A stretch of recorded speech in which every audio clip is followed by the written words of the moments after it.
Brésil et l'Uruguay et qui a permis au Brésil de se qualifier. On va laisser rentrer les équipes dirigées ce soir par Gilles Chéron, l'arbitre de la rencontre, un arbitre qui vient de la région Rhône-Alpes et qui arbitre ce soir seulement son 3e match en première division. Paris Saint-Germain-Auxerre avec Pierre, Oui. la composition. On y va pour la compo des équipes avec le Paris Saint-Germain. Et bien voilà ce que ça donne. Une équipe avec 3 Brésiliens. Alors où joue Rai, où joue Valdo, où joue Ricardo en défense, c'est habituel. Fournier est sur le flanc droit. Le Guen revient dans l'équipe après avoir purgé sa suspension. Rai sera légèrement sur le côté droit, mais vous avez vu à droite, il y a tout un couloir. Et bien tout cela, c'est pour permettre à Fournier de s'y engouffrer et éventuellement d'amener le danger du côté droit. Le côté gauche étant un petit peu plus fourni avec Ginola et Guérin. Wea, lui, a fait un bon match à Lyon et a beaucoup encore et envie de prouver ce soir qu'il fait partie des titulaires de cette équipe. Et pour Auxerre, défense classique, Goma, Sylvestre, Verlat, Mahé. Ena apparaît en milieu de terrain défensif. On pensait que ce serait Guerrero qui avait fait un bon match contre Lens. Et finalement, Ena est en milieu défensif. Saïb à ses droites. Martins sera chargé d'animer le jeu. Et Cocard et Bayrua, eh bien, ce soir, on les a mis en tant qu'ailiers, mais ce soir, vraisemblablement, ils vont être obligés de défendre un petit peu pour empêcher les Parisiens de prendre l'emprise sur ce match. Et oui, une vraie affiche de Coupe d'Europe, ça c'est vrai. Et oui, ça aurait pu être la finale de la Coupe de l'UEFA l'an passé, Pierre. Ouais. Hein. Ils étaient tous les deux demi-finalistes et ils sont tous les deux encore en course pour l'Europe cette saison. L'équipe d'Arthur Georges et de Denis Troche et celle de Giroud. Alors un Parc des Princes qui est plutôt bien garni pour ce PSG Auxerre. Auxerre n'a pas gagné au Parc lors de ses 3 dernières venues. L'an passé en championnat, l'année d'avant c'était pareil. Et puis en tout début de saison, c'était au milieu du mois de juillet, lors de la finale du tournoi de Paris, Calderaro avait permis au PSG de battre l'AJ Auxerre de Bruno Martini. Avec Bruno Martini, car ce soir, là aussi, on a un beau face-à-face. Qui est ce qui prouve la valeur de ce match. On a les 2 gardiens de l'équipe de France, Bernard Lama et Bruno Martini. Et c'est parti avec tout de suite Saïb qui a cherché à alerter Bayrua. Récupération Guérin. Avec Fournier. Rai. Guérin. Valdo. Colter. Contré par Cocard. Colter récupère pour Valdo. Valdo très défensif dans son placement en début de match. Et faute de Franck Sylvestre sur David Ginola. Ça aussi, ça sera un duel. Le Guen vers Ricardo. Roche. Guérin face à Corentin Martins. Et Guérin qui a trouvé l'ouverture et qui va vers le but de Martini. Un appui, c'est bien fait, il est tombé. Guérin tout seul, mais il est tombé. Et oui, avec une tentative de passage dans le centre, dans l'axe. Voilà, avec Ginola qui essaye de remettre en talonnade. La balle passe entre Verlat et entre Sylvestre. Et là, il n'y a absolument pas faute, bien sûr. Et Bruno Martini sort impeccablement. Alors pour le moment, au classement, Auxerre est 7e, le Paris Saint-Germain est 2e, mais il n'y a qu'un seul point d'écart entre ces 2 équipes. Et regardez le banc du Paris Saint-Germain, il commence à être cher. Hein, ah oui, avec notamment un Daniel Bravo dont son entraîneur Arthur Georges dit que sur ces derniers matchs, il mériterait d'être titulaire. Mais c'est la loi des équipes de haut niveau maintenant. Eh bien, il y a non pas 13, 15 joueurs, mais maintenant il y en a carrément une bonne vingtaine qui peuvent jouer titulaire dans une équipe. Valdo avec Rai. Rai qui a talonné et qui va retrouver quand même Fournier. Contré. Baticle. Battu par Le Guen, mais attention à la vitesse de course de Bayrua. Bien récupéré par Guérin.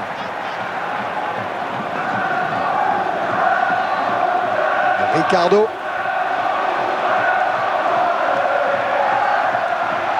Guérin, Valdo. Guérin encore. Martins.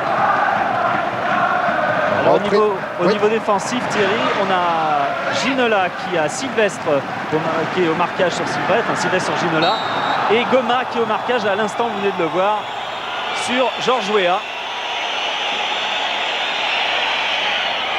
qui a essayé de l'emmener en talonnade. Et il y avait une main au passage. La mauvaise entente là entre Batik et Saïb. Remise en jeu, Le Guen. Ricardo. Roche. Fournier parti. Et intervention Verlat. Martins. Verlat. Oh, ballon récupéré par Valdo. Le Guen. Ginola.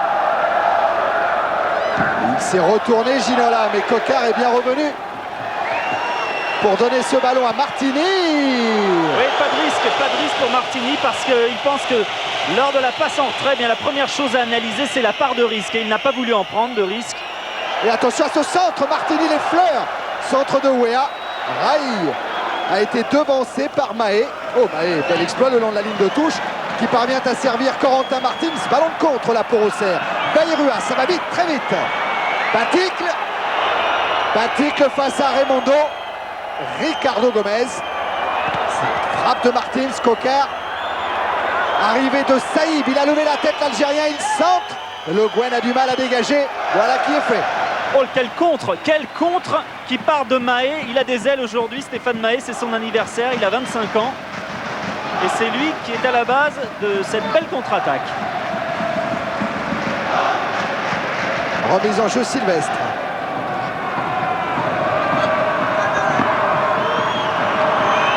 Avec Coquard. Et Coquard qui a contourné Colletter.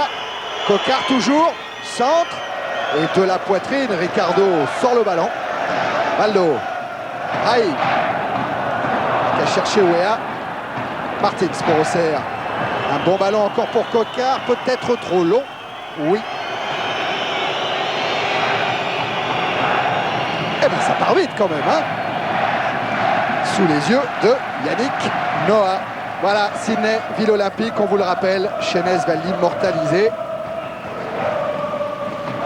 Oui, mondial de foot en 2004. Oui. Et l'Australie, elle sera peut-être qualifiée hein, pour la Coupe du Monde qui aura lieu aux États-Unis l'année prochaine. L'Australie a un match de barrage à jouer face à l'Argentine de Diego Maradona. Ça intéresse les Australiens du championnat de France, hein, Farina et Slater. Oui, si Diego Maradona est titulaire, en tout cas il est rappelé dans le groupe. Roche qui lance Ginola. Super contrôle de Ginola face à Sylvestre. Centre, deuxième poteau. Et centre qui va sortir, qui est sorti d'ailleurs. Ouais, c'était un centre grossé qui est passé derrière les buts. Et au départ, vous allez le voir, on l'a pas vu, c'était juste avant, mais il y avait une petite glissade de Sylvestre qui a expliqué ce temps de retard face à Ginola. Et le centre passe derrière. 6 minutes. Regardez le remplacement, Thierry. Tout le monde est rassemblé sur quoi? Sur 30 mètres. Les lignes sont serrées. Il y a dû y avoir des consignes assez strictes de la part des deux entraîneurs. Ricardo. Le Guen. Roche. Cherche et trouve Wea à la lutte avec Goma. Et faute du Libérien sanctionné par Monsieur Chéron. Oui, qui a vu une obstruction. Le banc de la JOCR. Alors il y a des très jeunes joueurs, Sichelski, Rémy. Il y a Guerrero qui est un petit peu l'ancien avec Charbonnier. Et l'attaquant de réserve, Lilian Lasland. Et Guerrero qui a déjà dépassé les 500 matchs en première division. C'était le mois dernier. Et sur le banc, ça fait plus de 750 heures. Et en moyenne aussi, plus de 31 jours. Passé sur un banc. Oh, il pourrait, hein, Guerrero, rester sur son banc.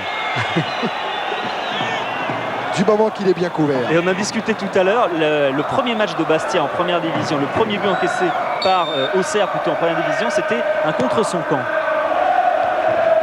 Coquard de la tête, et ballon dans les bras de Bernard Lama. Qui relance sur son capitaine Le Guen, suspendu lors du déplacement à Lyon.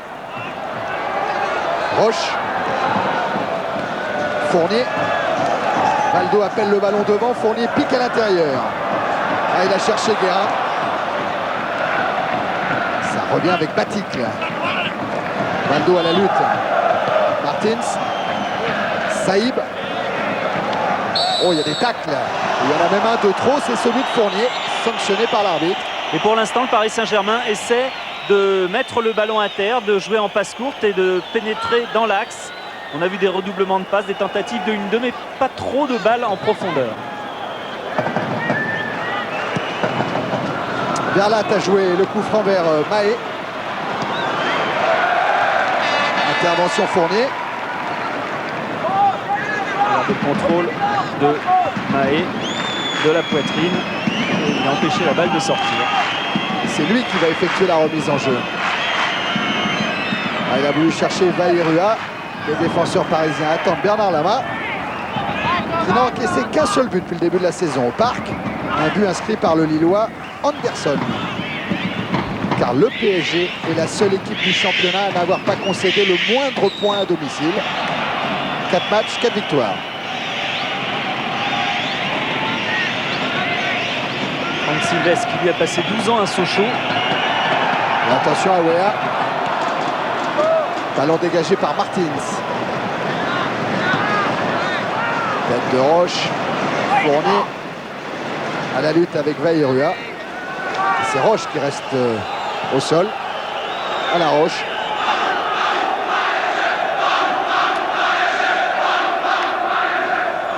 Ouais, alors qu'il y avait... Ouais, il se fait mal peut-être en frappant le ballon.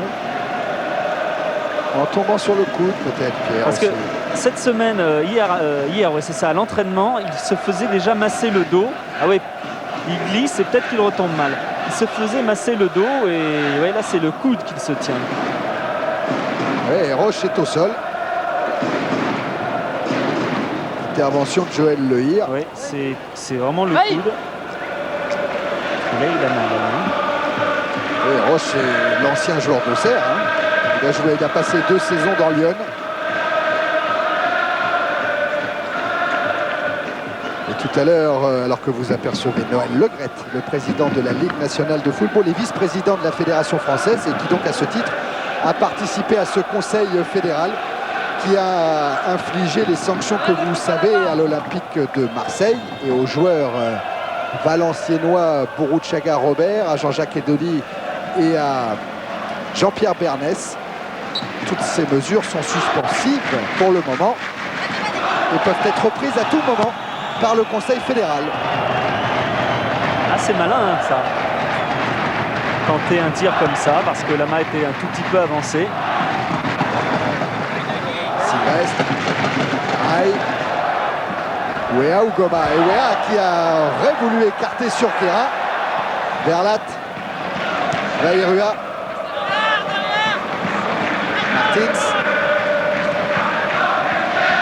Sylvestre avec une interception manquée par Colter et Sylvestre évite la touche pour servir Coquard. Centre de Coquard, Batik. Batik le dos au but et qui se heurte à la défense parisienne. Frappe de Sylvestre touché par Colter sans danger pour la main. Et Auxerre fait un excellent début de match parce que le Paris Saint-Germain n'a pas encore résolu. Ouais, mais Ginola vient de devancer Saïb et Ginola est dans la surface de réparation, parade de Martini et Verlat dégage. Voilà, première alerte justement. Et pour la première fois, le Paris Saint-Germain avait joué très direct et très en profondeur. Et touche qui oblige Martini à sortir. Saïb. Ena, pardon. Coquard. Guérin contré par Saïb. Roche est jeté. Oh, le bon ballon pour Martins qui a à sa gauche Vairua. Vairua servi dans la course. Frappe de Vairua. Et intervention de Lama. Et ça va très vite puisque ça va repartir immédiatement. Auxerre réagit bien après une balle de but parisienne. Et bien, elle s'est offert une balle de but à son tour. Arthur Georges disait que si Coquard et Vairua jouaient arrière aujourd'hui, c'est que Paris Saint-Germain était bon. Et pour l'instant, Coquard et Vairua, on les voit surtout devant. Ça veut dire que le Paris Saint-Germain ne tient pas encore ce match comme il le souhaiterait. À l'image de cette balle donnée par Martins au Tahitien qui frappe. Et là, c'est un corner concédé par Christian Ena, l'ancien joueur de Mulhouse. Et les coups de pied arrêtés, c'est une spécialité parisienne. Corner tiré par Valdo. Premier poteau, mais intervention de M. Chéron. Avec des poussettes certainement dans la surface de réparation. Georges Weah demande si c'est lui.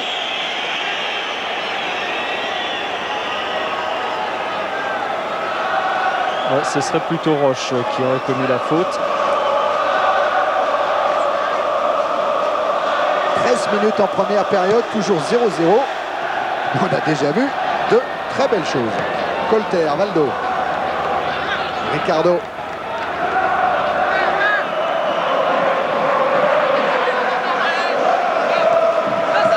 Roche qui a servi Guérin. Guérin qui alerte lui Georges Weah. Couverture de Verlat, le ballon toujours parisien. Avec Weah. En duel avec Goma, puis avec Verlat. Ballon mis en retrait, frappe de Valdo contrée. Vairua. Martins. Saïb. Et c'est Ena qui est servi là. Devancé par Le Guen.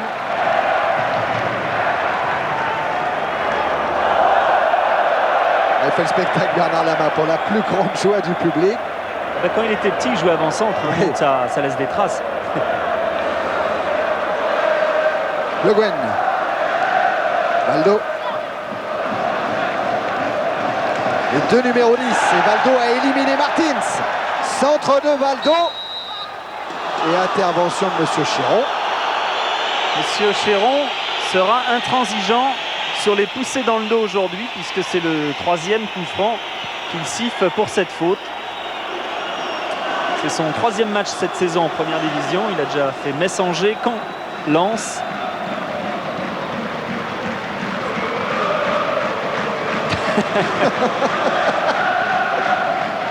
Ah, il aurait pu anticiper, Guiraud. C'est pour pas gâcher. De toute façon.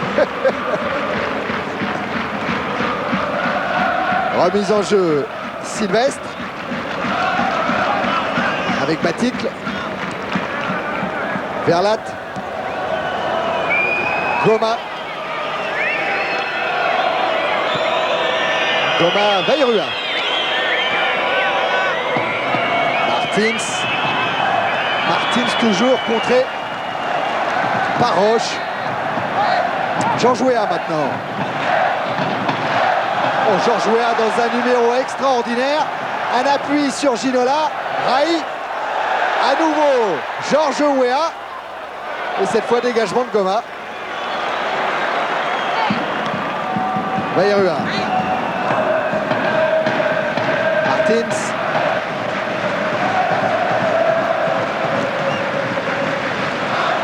Récupération Guérin. Rai. Qui n'appuie pas assez sa passe. Elle a été interceptée, mais Verlat a hésité. Rai aurait bien pu en profiter avec Saïb qui évite le tacle de Weah. Et il l'évite et il fait un super dribble derrière. Verlat. Sylvestre. Cocard s'était lancé, mais Ricardo avait anticipé. Ah, le dribble de Saïb. Ah oui, Ah ouais. fallait la lever la balle. Hein. Et le revoilà Moussa Saïb. Cette fois, il perd le ballon. Récupéré par Baticle. Sylvestre. Cocard. Centre de Cocard. Baticle a effleuré le ballon de la tête. Et un ballon récupéré par Vairua. Un nouveau centre. Dégagé par Roche. Et oui, Cocard qui centre. Ça reva de l'autre côté pour Vairua qui centre. Voilà, Baticle qui va effleurer cette balle, la dévier.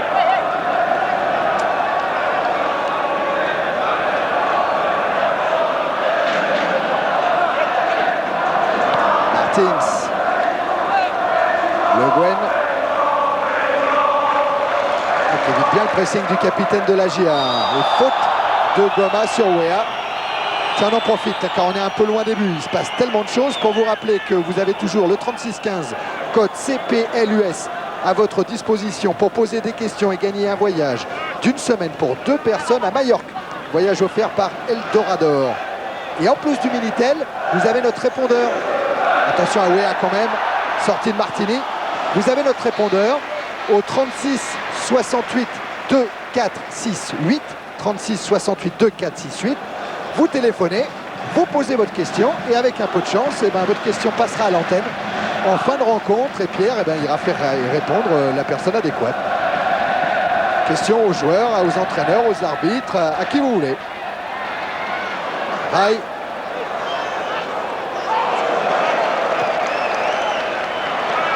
On va chercher Ginola.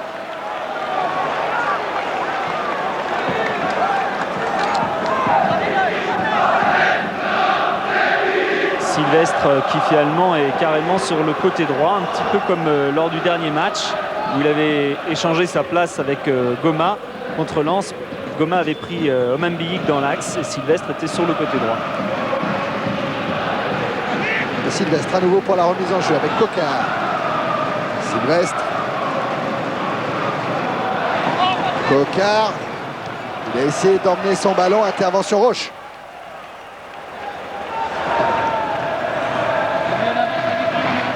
Coquard qui rappelait à ses camarades que pour affronter le PSG, il faut être au parc très costaud moralement. Mais pour l'instant, les Auxerrois nous montrent que de ce point de vue-là, ils sont armés parce qu'ils ne baissent pas les bras. Ils jouent les coups jusqu'au bout et ils se montrent aussi dangereux que leurs adversaires. Si vous rentrez chez vous, je vous rappelle que c'est Sydney qui organisera les Jeux Olympiques de l'an 2000. On en est à 19 minutes en première période au Parc des Princes. Toujours 0-0 entre le PSG et Auxerre. Et intervention de Goma. Récupération Rai. Verlat.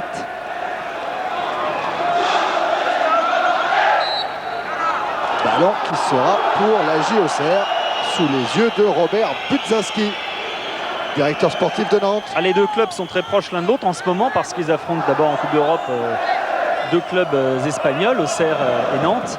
Et d'ailleurs, Jean-Claude Suodo sera en compagnie de Giroud dimanche pour Valence-Tenerife en championnat en Liga. Et on verra les buts sans doute, Pierre, dans l'équipe du dimanche. Ah, ça, c'est sûr. Même s'ils tombent un petit peu tard, les buts espagnols, mais bon, ils arrivent quand même. Remise en jeu, Le Guen. Vers Rai. Coquard de la tête, reprise de Guérin manquée, mais Guérin a encore le ballon avec Wea. Wea à l'entrée de la surface, il s'est arraché, il va marquer. But de George Weah après 20 minutes en première période. Et c'est un but de battant parce que plusieurs fois George Weah avait quasiment perdu ce ballon et il y a cru, il a été le crocheté pour se l'emmener et se retrouver face à Martin. Alors déjà Guérin. Weah, un premier atout intérieur. Là, il a perdu le ballon. Il va le récupérer une deuxième fois vers Latella. Et là, il a vu que Martinet était sorti extérieur, pied droit pour le premier but. Un vrai but d'avant-centre avec un George Weah. Regardez, ça c'est magnifique. Ça permet d'éloigner Verlat qui revient une deuxième fois. La balle est toujours là. Et le coup d'œil, il a vu Martini sortir. Et donc ce premier but, Weah est en forme, il l'avait montré à Lyon, il l'avait montré en Coupe d'Europe et il le montre encore aujourd'hui. Ouais, c'est son troisième but en championnat cette saison, 3 buts en 5 matchs. Après les buts inscrits contre Strasbourg et contre Lyon, c'est son premier but au parc à George Weah. Et c'est quand même marrant le football, Thierry, parce que ça part d'une frappe ratée de Guérin au départ. La réaction d'Auxerre avec Bayrua contré par Fournier.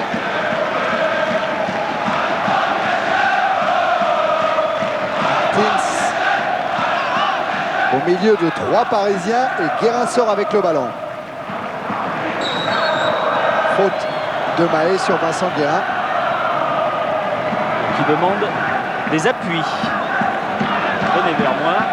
Comme ça, je pourrais m'appuyer sur... Ça tricote bien, c'est vrai, mais il y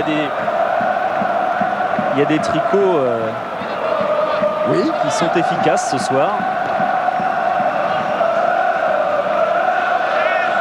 Un ballon qui va filer jusqu'à Martini.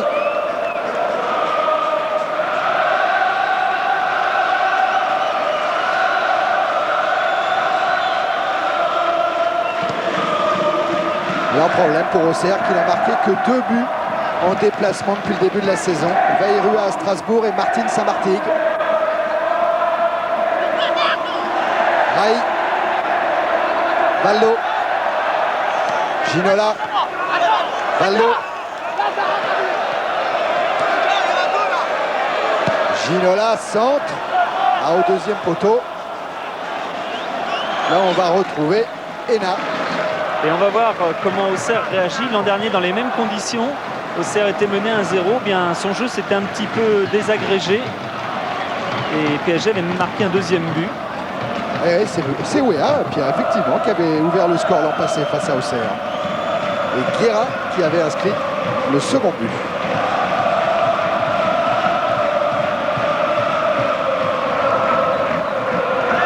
Ena. Verlat. Sylvestre. Vairua. Qui avait évité Fournier et faute du défenseur parisien. Le but de Wea sous un autre angle. Ah, c'est Louis Titi. Ah, il est à 4 pattes et il se relève en plus. But avec notre Ouistiti qui traverse dans toute la longueur la pelouse du Parc des Princes, juste au-dessus. Fournier. Évite le retour de Martins, relayé par Ginola. Tête de Goma. Martins. Vairua. Saïb avec Ena, Verlat. À nouveau Ena. Interception parisienne et c'est Valdo qui a le ballon maintenant. Sylvestre devance Ginola. Et faute du Parisien.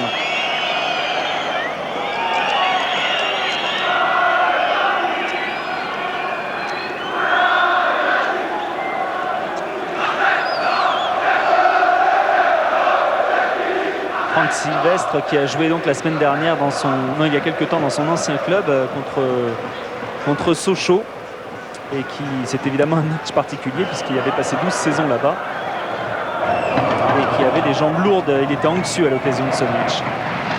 Vous avez aperçu notre statistique, hein, ce sont bien les attaquants du PSG qui marquent les buts.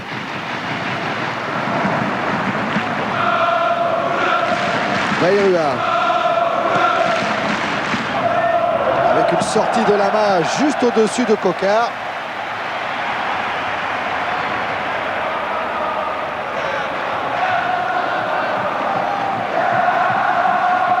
Et Valdo remonte le ballon. Rai, devancé par Mahé. Encore Valdo. Ah ouais, qui a fait une feinte à Stéphane Mahé. Le Guen. Frappe de Le Guen et but! Ou la frappe pied gauche qui est partie de 23-25 mètres et le capitaine du Paris Saint-Germain permet à son équipe de mener 2-0. Et Bruno Martini, à la limite, n'y a pas cru à cette frappe. Il y a beaucoup de monde devant, ce qui le masque sûrement. Il y a plusieurs joueurs, il y a l'arbitre et il n'a pas dû voir bien Le Guen armer son tir et tenter cette frappe. Mais là, vraiment rien à dire. Le Guen s'est détaché, les yeux sur le ballon. Une frappe lourde qui, de surcroît, rebondit une première fois sur la pelouse. Un peu humide, ce qui l'accélère. Et lorsqu'un gardien ne voit pas le départ du ballon, ça, c'est fatal en général. Et en quelques minutes, le PSG vient de faire le break. Avec le premier but de Le Guen de cette saison. Ce qu'on disait Thierry avec Monaco l'autre jour en Coupe d'Europe, qui n'avait pas réussi à tuer le match en début de rencontre, et bien PSG est en train de le faire à 2-0. Ça va être évidemment beaucoup plus confortable pour les Parisiens de voir venir. Verlat avec une intervention de Ricardo Valdo. Et finalement Ena a pu servir Batik, le Coquart. Valdo.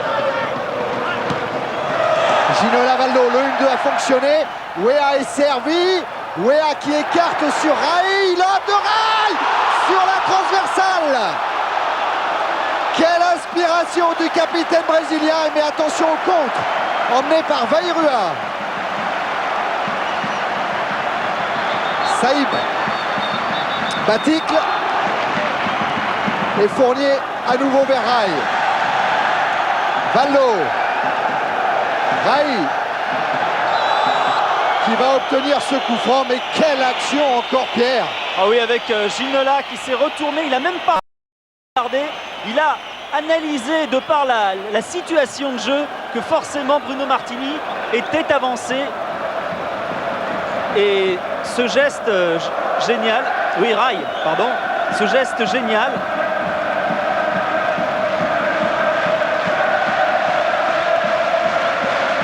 Mais c'est vrai qu'Auxerre souffre en ce moment. Le Paris Saint-Germain tente beaucoup de choses. Il y a eu tout à l'heure cette frappe de Le Guen, victorieuse.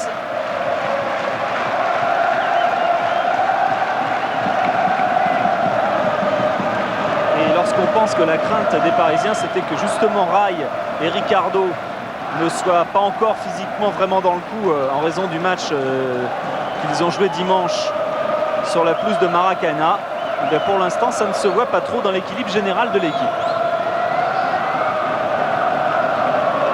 Guérin près du ballon pour jouer ce coup franc avec Le Guen. Ginola. Centre de Ginola, Verlat sort le ballon. Il a cherché Baticle, mais il trouve Valdo. Roche. Ricardo. Colter, Le Guen, Ricardo, Roche,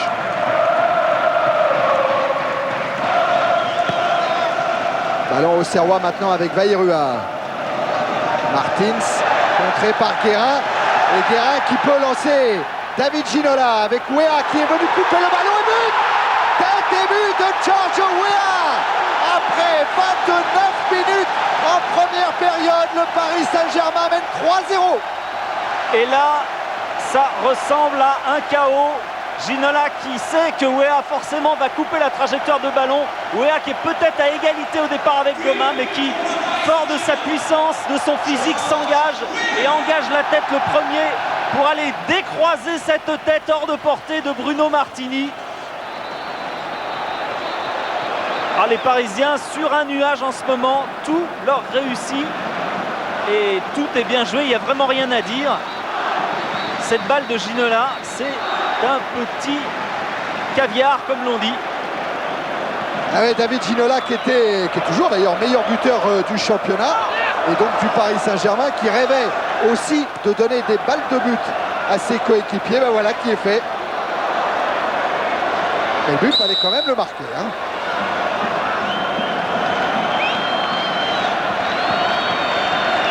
Coup franc en faveur d'Auxerre,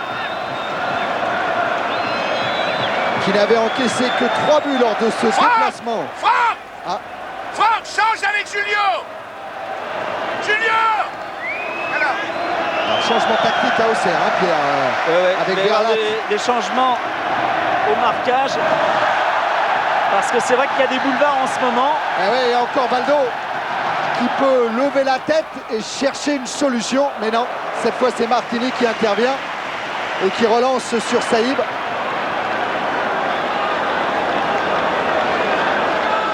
Coquard, Verlat, Vairua, bien évité Fournier, Vairua centre, et la reprise de Coquard, arrêtée par Lama.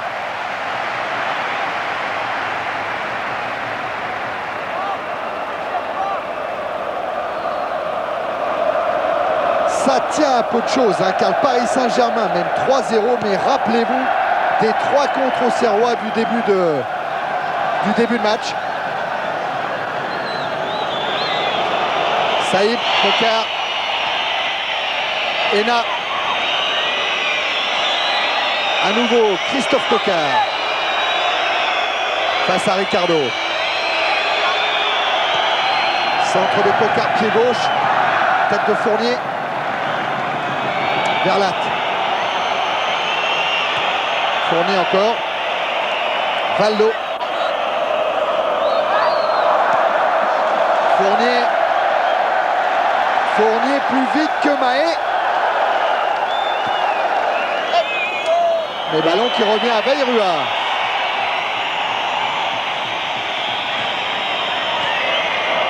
Martins évite le retour de Weah. Saïb. Kokar. Kokar qui travaille Colter et qui se fait contrer. Il va obtenir quand même le corner.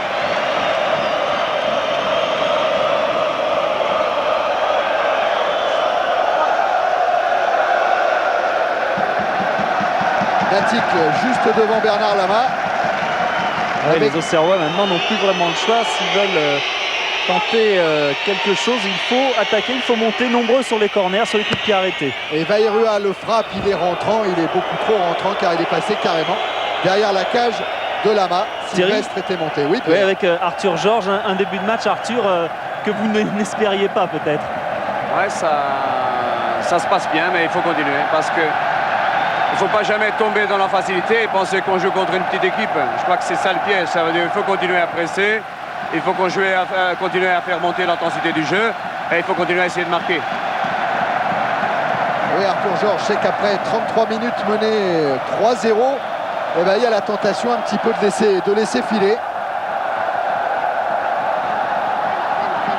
Saïb. Bayrua.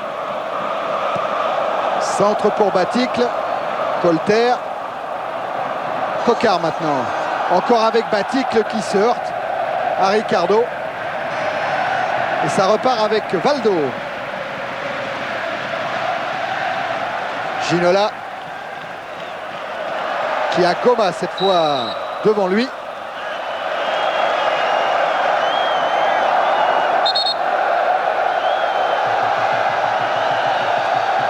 Et Goma qui est au marquage sur Ginola. Ginola qui bouge davantage de secteur, qui change par rapport à d'habitude, puisqu'on l'a vu à gauche, bien sûr, c'est son domaine de prédilection, mais on l'a vu aussi beaucoup dans l'axe et puis de temps en temps à droite. Ouais, maintenant c'est Sylvestre qui est donc sur Giorgio Weah. Le Gwen. Kokar qui manque d'emmener son ballon. Alors les buts parisiens ont été marqués quasiment tous à l'intérieur de la surface de réparation. Un seul hors surface, ah ben c'est la frappe de Le Guen que vous avez vu il y a quelques minutes. Ginola pas content, mais c'est vrai qu'il a commis une faute. Bayrua avec Sylvestre. Encore le Tahitien. Bayrua qui essaye de déborder Fournier, mais couverture de Roche. Ça, c'est une défense classique face à Bayrua. C'était Casoni le premier qui le disait. Il faut le prendre à deux. Il y en a un qui va dans les pieds et un deuxième pour récupérer derrière sur son dribble et sur sa touche de balle un peu longue. C'est exactement ce qui vient de se passer dans la défense parisienne. Et là, Ricardo qui a tenté une grande relance vers Ginola. Et Ginola, soutenu par Rai, s'en est sorti. Ginola. Éviter le tacle de Goma et Valdo a du champ devant lui pour travailler Verlat. Mais bonne défense là du Néerlandais. Martins encore avec Verlat. Intervention Roche. Valdo. Mahé. Encore Valdo sur Rai.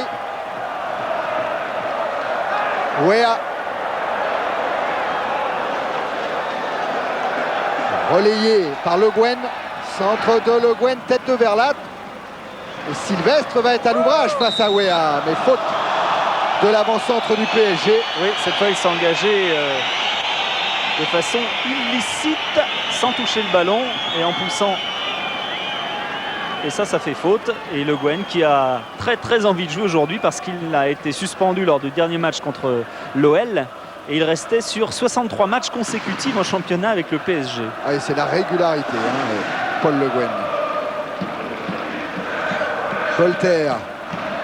Retrait vers Lama. Roche. Valdo. Le Guen. Roche. Ricardo. Sylvestre qui a bien devancé Weah pour servir Baticle. Maintenant Coquard. Cherche Saïb. Et relance de Guerra. Avec un Valdo qui est parti de très loin. Qui va manquer un peu de soutien, même si Ginola est déjà dans la surface de réparation. Voilà, Ginola servi. Oh, il a essayé de se retourner, Ginola. Oui, mais Bruno Martini était sorti très très vite pour s'emparer de ce ballon. Saïb avec Coquard. Baticle. Coquard encore. Et Ricardo met en touche.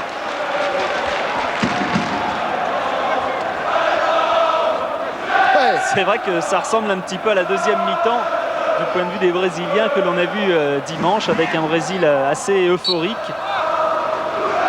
Et avec une pointe en attaque très espagnole, Bebeto, Romario, les deux joueurs de la Liga.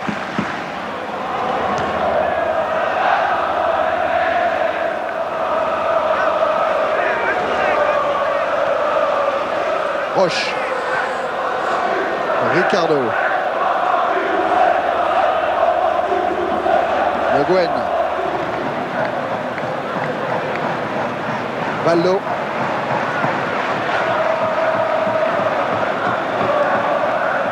Valdo encore poursuivi par Baticle. Saïb a le ballon pour Auxerre. Vairua. Il est d'ailleurs peu probable que Rai joue tout le match, puisque son entraîneur le sait fatigué. Il avait même envisagé un instant de ne pas le titulariser et de le faire rentrer en deuxième mi-temps, une fois que ses adversaires seraient un petit peu plus fatigués. Puis finalement, il a opté pour la première solution. Romain avec Coquard. Ena. Faute de Colleter et carton jaune pour Patrick Colleter qui en collectionne déjà quelques-uns. Un contre Strasbourg, un contre Caen, un carton rouge contre Angers, un contre Lyon. Et aujourd'hui, un contre Auxerre. Oui, parce qu'il est très très en retard sur Ena. Et le ballon est déjà un petit peu loin.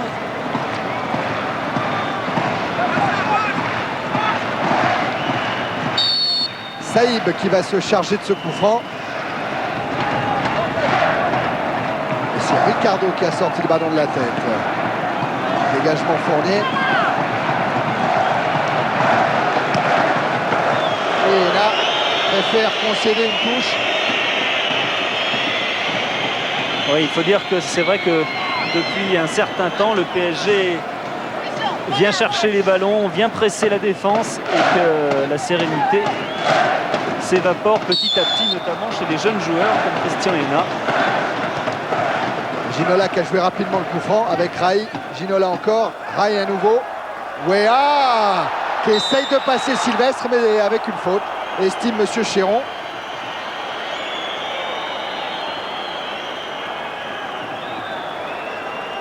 Il la touche du bout du pied. Et là, oui, il accroche Sylvestre.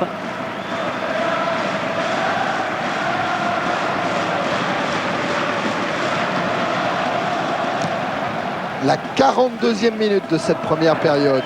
Et toujours 3-0 en faveur du PSG avec un doublé de Weah.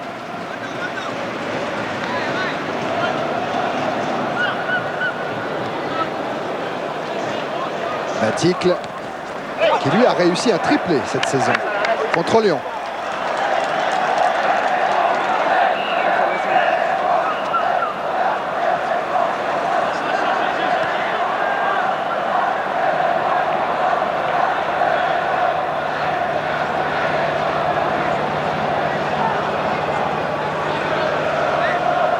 Guérin.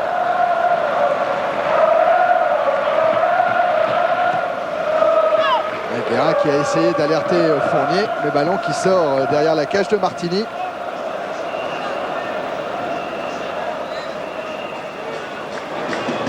Buteur à Tenerife, Pascal Vairua. Et le match retour Auxerre-Tenerife, ça sera sur Canal mercredi soir.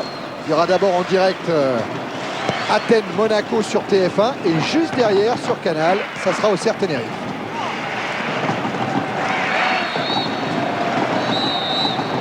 Aïe, avec Le Guen. Loin derrière vers Ricardo.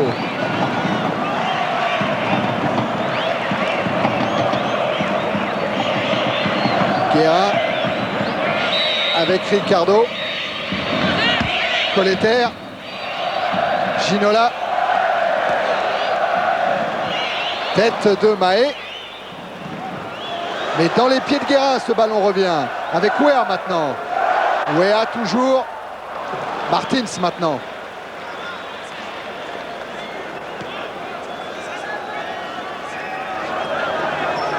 Bayrua. Martins. Saïb.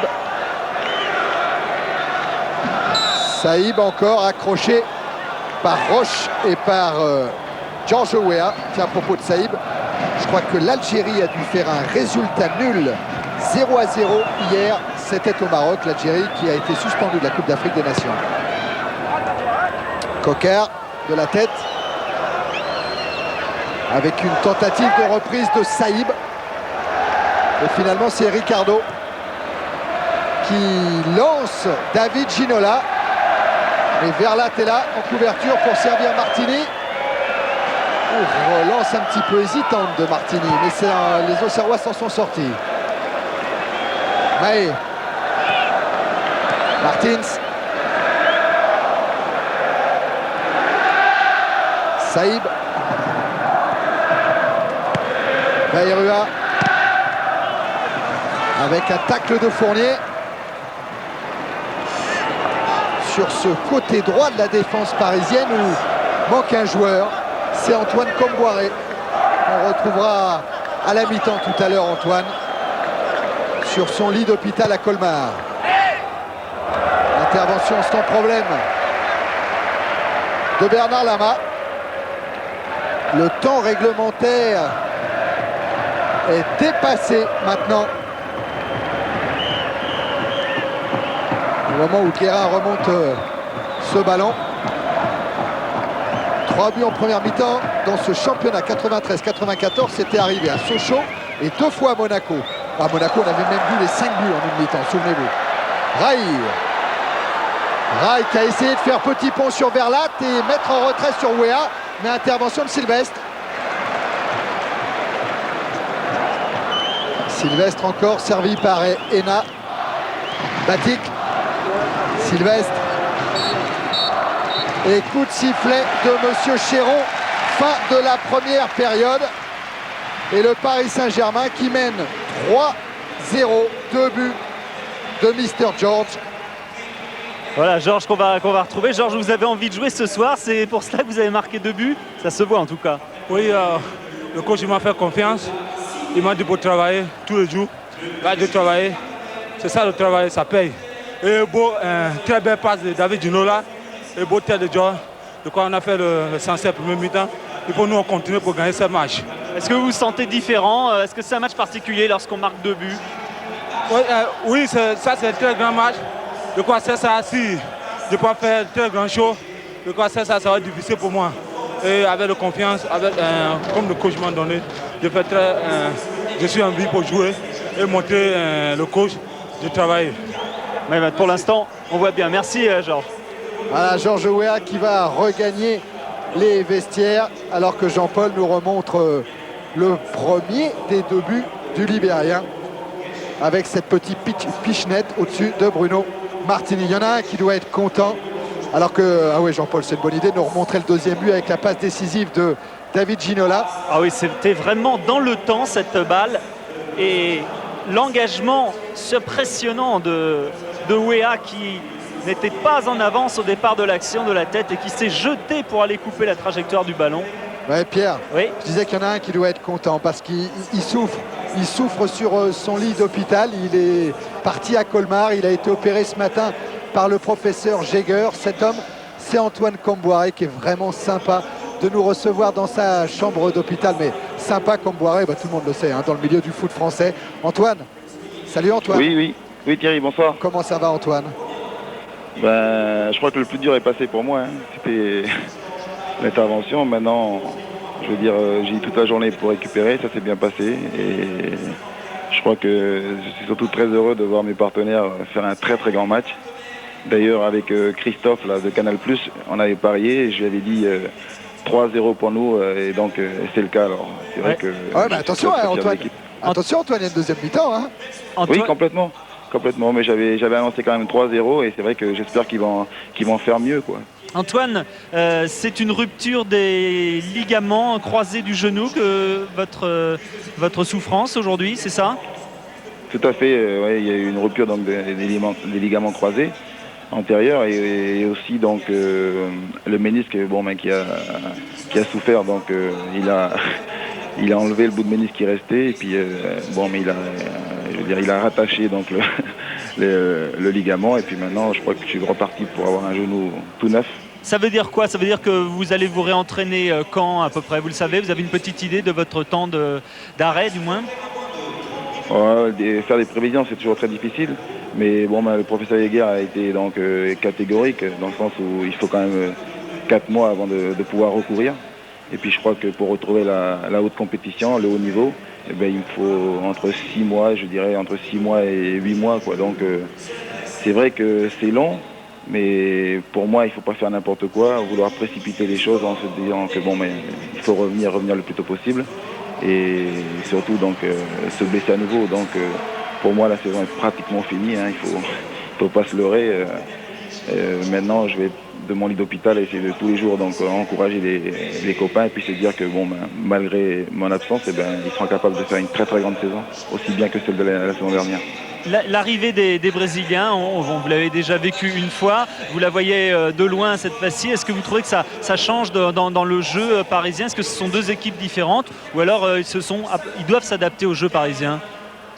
Non, mais certainement que l'arrivée des Brésiliens est un plus pour toute l'équipe et même pour ceux qui vont être amenés à jouer à leur côté, parce que ce sont 3 joueurs qui ont une énorme expérience sur le plan international. Donc c'est vrai que maintenant, sur le plan du jeu, on l'a bien vu ce soir, ils procèdent beaucoup par petites passes. Et c'est vrai que Valdo, Rai aiment beaucoup se dédoubler au niveau des passes. C'est sûr qu'avec Guérin, Laurent Fournier, Ouéa, ils se régalent tous. Hein. C'est sûr que là, l'équipe n'est plus la même que celle qu'on avait eue en début de saison. Antoine, on va vous laisser vous reposer parce que il est tard déjà. Hein. Vous allez suivre la deuxième mi-temps avec nous quand même, ça va, ça tient? Ah non, mais je vais pas rater ça. Hein. Pas trop cuit. Non, j'ai bien récupéré, donc je suis très heureux que vous soyez venu me voir. C'est gentil de votre part. Ah non, Antoine, faut pas renverser les rôles. Hein. C'est toi qui es gentil de nous accueillir. Voilà, mais d'un autre côté, ça va permettre donc, à tous les amis, à tous mes parents, de voir que je suis en très bonne santé, que l'intervention s'est très très bien passée et qu'ainsi ils n'auront pas à trop s'inquiéter pour mon état. On est heureux, Antoine, et on croise les doigts en espérant vous retrouver le plus rapidement possible sur un terrain de foot. Mais Antoine, on a peut-être l'occasion de se revoir au cours de la soirée. À tout à l'heure, Antoine. Ok, à tout à l'heure, merci. Et nous, on va dérouler un petit peu notre mi-temps avec le stop 10. On a eu un petit problème, hein. Vous avez été quelques-uns à nous le faire remarquer. Vous avez bien fait. On s'était trompé tout simplement. On avait confondu Marot et Nadon. On a remis de l'ordre dans tout le classement. Et on va suivre le pour stop voir s'ils 10. suivaient. Ouais. Et on va voir ce qu'a donné ce stop 10 consacré à la 9e journée de championnat. Les plus beaux arrêts de gardiens de la journée.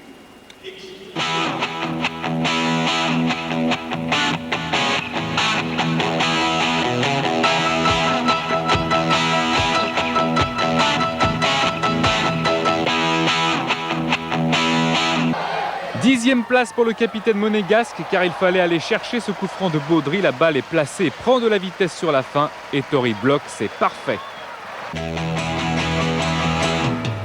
Bernard Labat en état de grâce depuis le début de la saison à Gerland-Comayeur. Le gardien de l'équipe de France bouche les angles et s'envole toujours à propos. Ici sur un tir d'Amoros, c'est devant la menace James Debat. D'excellents gardiens ont toujours transité par Toulouse. Gorter va marquer. Non, Casanova réflexe, ça freine et la balle ne rentrera pas grâce, c'est vrai aussi, à Frappoli qui dégage sur sa ligne. Beau réflexe de Casanova.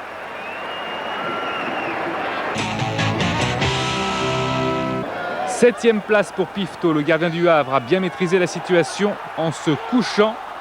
Sur le ralenti, le bras gauche de Pifto, le coude même, fait la différence. Pifto, valeur sûre devant Pires. Révélation de la saison, 6e pour le Martégal Éric Durand après un centre d'Hachek. Durand plonge du bon côté sur un tir à bout portant de Marc Keller. Une manchette exceptionnelle. 5e encore est magnifique. Face à face avec Marc Keller, réflexe du pied cette fois et envolé sur, il est vrai, sans pressing.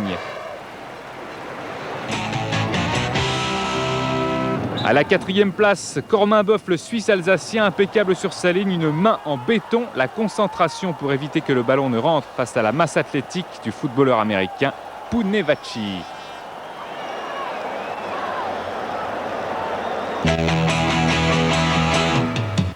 Troisième, François Lemasson dans son duel avec Divers. Il anticipe le tir soudain des deux mains au-dessus, il fallait le faire, d'autant que le tir de Divers est déclenché rapidement.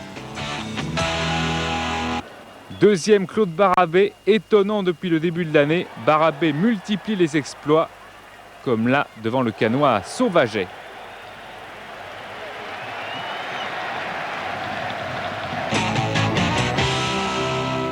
Et premier cette semaine, Lemasson, réussite, mais il faut aussi savoir la provoquer. Devant Divers, quel envolée. Divers pourtant placé au point de pénalty. Le podium du Stop 10, Cormain Boeuf encore détaché devant Durand et Lemasson. Viennent ensuite 4 gardiens rapprochés en 8 points. Lama et Ettori ne demandent qu'à souffrir dans leur surface pour se rapprocher des plus beaux arrêts. Voilà, c'était le choix de Denis Balbir pour ce Stop 10 consacré à la 9e journée du championnat. Hier soir, il y avait de la D2. Il y aura 2 journées de D2 cette semaine. Une hier soir et la prochaine samedi soir. Et hier soir, ce sont les leaders qui ont fait une bonne affaire encore, à savoir Bastia et Nancy. On voit tous les buts de cette super D2 avec Eric Bail. Bastia est invaincu depuis un mois et c'est Bouraba sur ce petit lobe qui donne l'avantage aux Corses. Mais Valence égalise 2 minutes plus tard après ce coup franc repoussé. Une formidable reprise signée Rondelard. Pour rester leader, Bastia voulait les 2 points de la victoire. Faute sur Castro. Penalty tiré et transformé par Leclerc. Et Bastia bat Valence 2-1. Dauphin de Bastia, Nancy recevait Istres, parti à la limite du hors-jeu. Sachi ouvre le score pour les Nancéens. En deuxième mi-temps, une longue ouverture de Savarov. Sachi va réussir à transmettre à Hadji. Ballon piqué, 2-0. Et les hommes d'Olivier Rouillet vont soigner leur différence de but grâce de nouveau à Sachi qui voit le ballon filer entre 2 défenseurs. Il évite la sortie de Sentes et marque. Score final, 3-0 pour Nancy. Laval-Nice et dès la 2e minute, l'arbitre siffle un pénalty pour cette faute de Laetici sur Bonora. L'attaquant lavallois se charge lui-même de tirer ce pénalty, 1-0. À 5 minutes de la fin, un long dégagement du gardien niçois qui parvient à Nagbé. C'est l'égalisation, 1 but partout entre Laval et Nice. Charleville reçoit Rouen et cette tête lobée de Fouzaret surprend Palazzi, le gardien rouennais. Ce but d'avance et le joueur de Charleville vont le conserver jusqu'à la 83e minute. Et ce coup franc magnifique signé Bocher qui permet à Rouen de ramener 1 point de ce déplacement dans les Ardennes. À Dunkerque, les Niortais ont fait apprécier leur réalisme. Un contre bien mené par Allais et Suywens ouvre le score pour les Chamois. 10 minutes plus tard, ce coup franc frappé par Allais ne surprend pas Dupuis, mais la caméra, elle, est surprise par la reprise de Loco, 2-0. Les joueurs de Robert Bouygues vont faire bonne mesure en ajoutant un 3e sur cette frappe d'Allais, 3-0 à l'extérieur pour compenser leur défaite à domicile face à Bastia. Saint-Brieuc accueille Rennes pour un derby breton qui ne va pas manquer d'animation avec pour commencer ce coup franc subtil du Rennais Gourvenec. La réplique briochine est du même tonneau avec cette frappe de Le Sceau dévié qui surprend Rousseau. Toujours en première mi-temps, Rennes reprend l'avantage. Remise de Gourvenec, but d'André, 2-1 donc au repos. Il reste maintenant 2 minutes à jouer. Saint-Brieuc est à 10. Il n'y a pas pénalty sur cette action, mais corner. La défense de Rennes est un peu distraite. Du coup, Rose centre. Tête de François pour l'égalisation. 2 buts partout et un derby sans vainqueur. À Beauvais, Valenciennes a repris les affaires en main en obtenant son premier succès de la saison à l'extérieur. Et pourtant, Beauvais avait ouvert le score sur cette tête de Chagnou. C'est d'abord Di Fraia récupérant un ballon mal renvoyé qui allait égaliser. Et en deuxième période, Souma récupère, parvient à lancer Mangione qui évite 2 défenseurs et son tir détourné trompe Sibille, 2-1 pour Valenciennes, score final. Meilleure attaque de la deuxième division, le Red Star se fait piéger d'entrée par cette tête du capitaine de Sedan, David. Mais la riposte ne tarde pas, centre de Marley. Rodolphe est un peu court et le Regans reprend pour égaliser. En deuxième mi-temps, Timothée centre. Et Michel reprend du gauche. Le Red Star bat Sedan 2-1.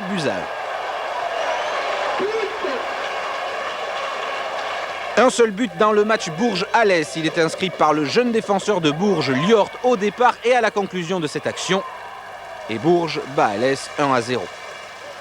Nîmes ne va pas fort et reçoit Mulhouse. Cette magnifique bicyclette de Maharzi ne permet pas aux Nîmois de mener à la mi-temps. Et tout va se jouer dans les 11 dernières minutes avec l'ouverture du score par un Mazzucchetti bien isolé. Nîmes mène 1-0. Mais aussitôt, Basile va égaliser pour les Mulhousiens qui ramènent donc 1 point de leur voyage dans le Gard.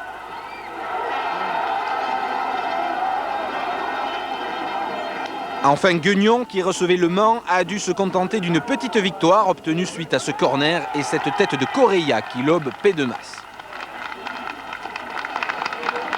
2 victoires à l'extérieur donc pour cette 12e journée. Valenciennes à Beauvais et Niort à Dunkerque, 27 buts marqués. Au classement, Bastia est toujours leader, Nancy s'accroche. Les 2 suivants, Nice et Rouen, ont perdu une longueur hier soir sur les équipes de tête. Avec seulement 2 points lors des 6 derniers matchs, Nîmes est en bien mauvaise posture. Les 4 derniers du classement ont perdu hier soir.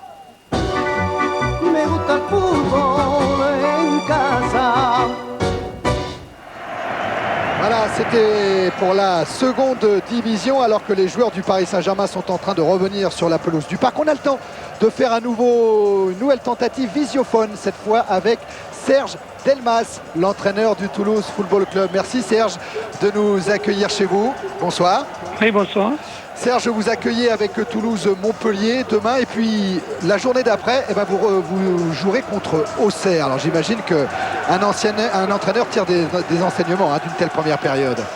Mais ce soir, on est très attentifs à ce match, mais on voit 2 belles équipes qui font honneur à notre championnat. Une super première mi-temps avec un PSG qui montre un réalisme extraordinaire.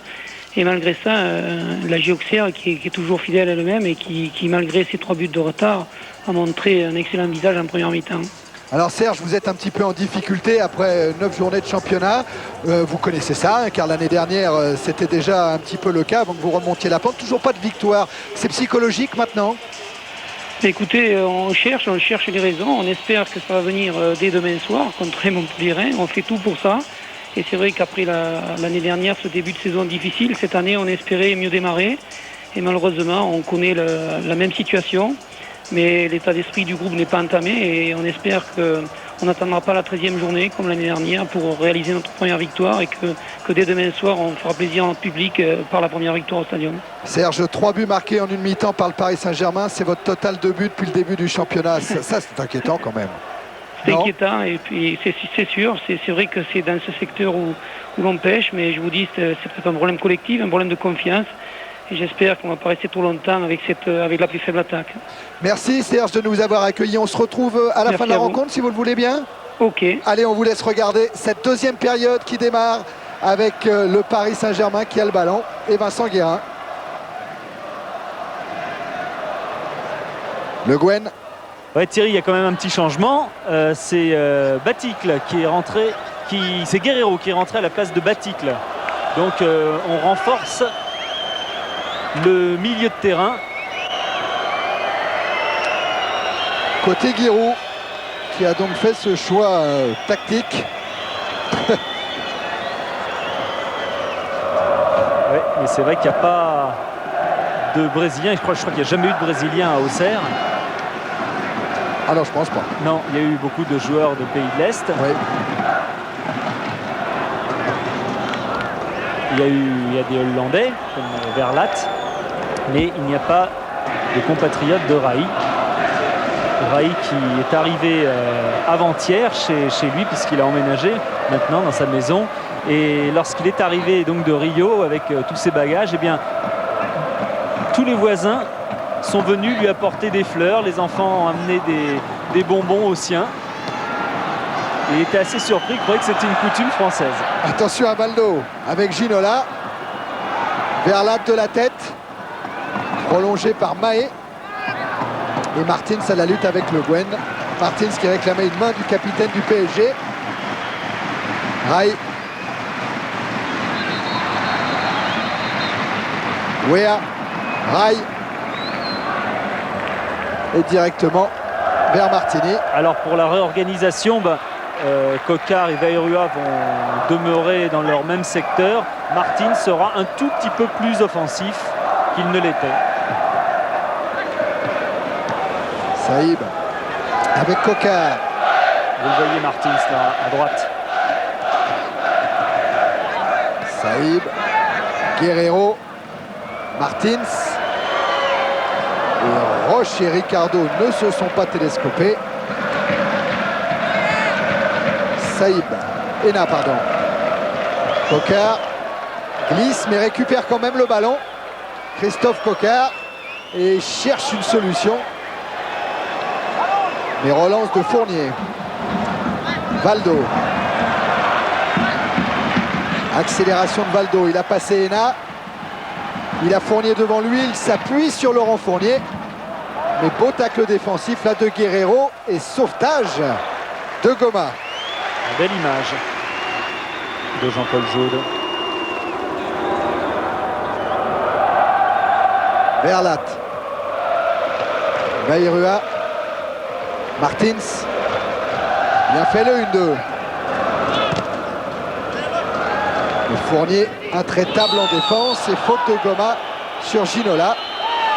Profite pour vous dire que le 3615 code CPLUS est toujours à votre disposition pour gagner un voyage d'une semaine pour 2 personnes à Majorque. Vous posez vos questions et vous donnez une note. Que le téléphone 36 68 2468 est également à votre disposition. Vous enregistrez votre question, on la passera éventuellement à la fin de la rencontre. Et encore en plus, vous pouvez gagner des places gratuites pour la prochaine rencontre qui sera diffusée en direct sur Canal. Ce sera Lyon-Nantes le dimanche 3 octobre. Alors pour gagner ces places, qu'est-ce qu'il faut faire? Soit vous tapez votre Minitel 3615 code CPLUS à la rubrique match. Et là vous inscrivez votre nom, votre adresse et vous recevrez 2 places gratuites pour Lyon-Nantes.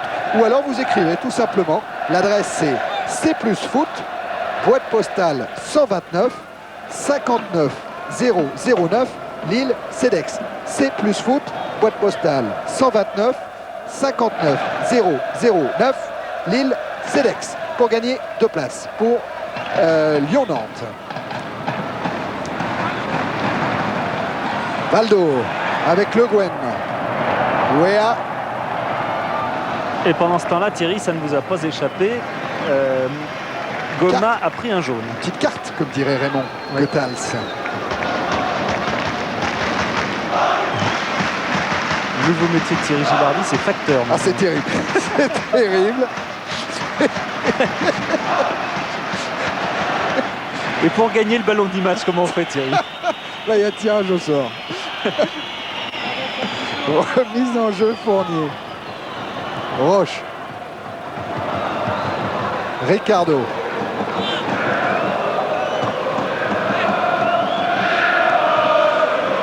Roche. Goma devant Ginola. Ginola a le ballon. Il joue avec Fournier. Et ce sera un coup franc, dit monsieur Chéron.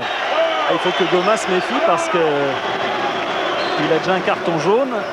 Et si Auxerre subit toujours le jeu, il va être amené à défendre dans des situations périlleuses qu'il expose à une deuxième carte. Tiens, information pour Serge Delmas. Je pense que Goma sera suspendu pour jouer contre Toulouse. Car il en est à 3 cartons en moins de 10 journées.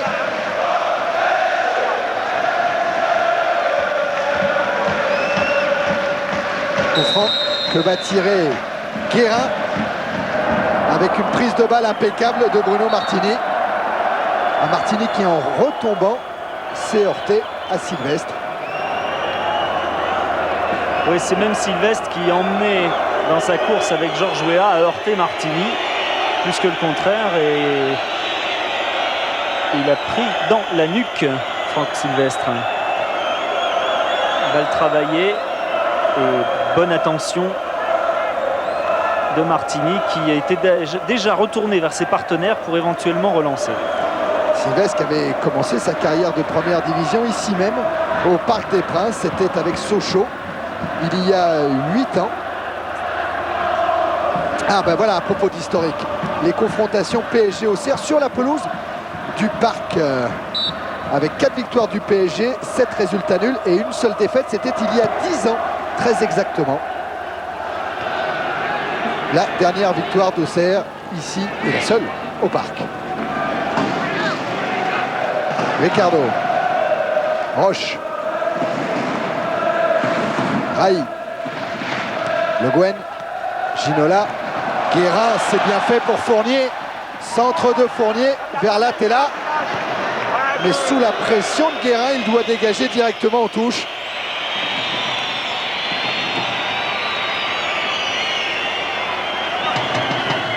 Ballon encore travaillé de Fournier. Et dans ces conditions-là, lorsque ça joue vite, on ne sait jamais, lorsqu'on est le dernier défenseur, où vont arriver les attaquants. Valdo. Un retour de Héna. Verlat. Héna. Goma. Directement sur Fournier. Guerrero avec une main de David Ginola. Ginola, il pousse en ce moment le staff parisien à organiser le voyage pour aller à Wembley pour voir Madonna. Ah. C'est pas pour voir un match de la Cup.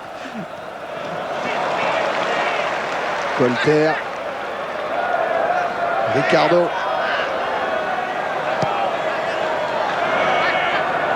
Relance direct sur Sylvestre. Héna, Verlat. Baïrua avec une faute de Valdo.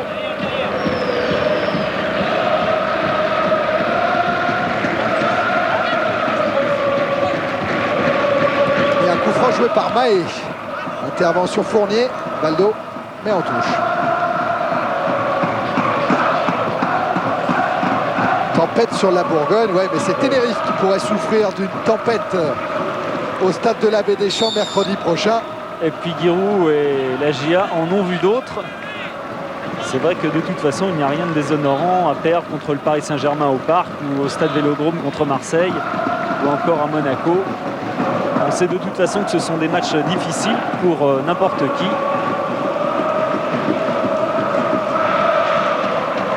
Ricardo Le Guen. Guérin. Raï.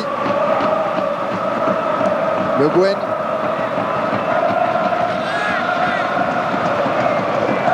Ricardo. Vers Ginola. Alors Sylvestre ou Weah. C'est Weah. Ginola maintenant.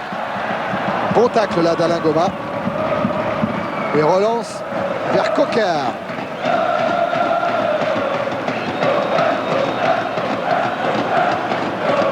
Martins. Ricardo Guerra. Il y avait 4 ou 5 Parisiens autour de lui. C'est quand même difficile, lorsqu'on est deux, à créer quelque chose de dangereux.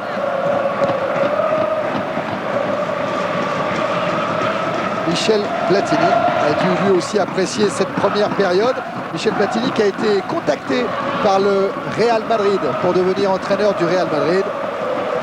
Mais l'ancien sélectionneur et l'ancien capitaine de l'équipe de France préfère consacrer tout son temps à l'organisation de la Coupe du Monde 1998 qui aura lieu en France. Oui, et puis au Real en ce moment ça va pas trop fort parce que le Real vient de prendre 4-0 à la Corogne et on parle bien sûr de changements dans le staff et dans l'équipe. En tout cas le Real Madrid, vous le verrez contre Oviedo dimanche dans l'équipe du dimanche, ainsi que Blackburn Sheffield Wednesday. Et là vous verrez Chris Waddle et vous aurez également rendez-vous avec Asprilla, le Colombien qui a mis 3 buts dimanche dernier en championnat, puisqu'il y a Sampdoria Parme.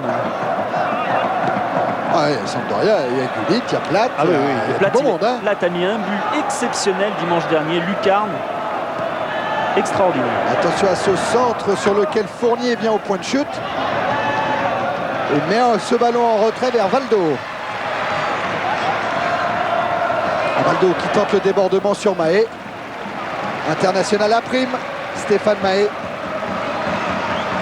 N'est pas très loin du Parc des Princes d'ailleurs, il est né à Puteaux. Et il a 25 ans, Pierre le disait tout à l'heure, aujourd'hui même.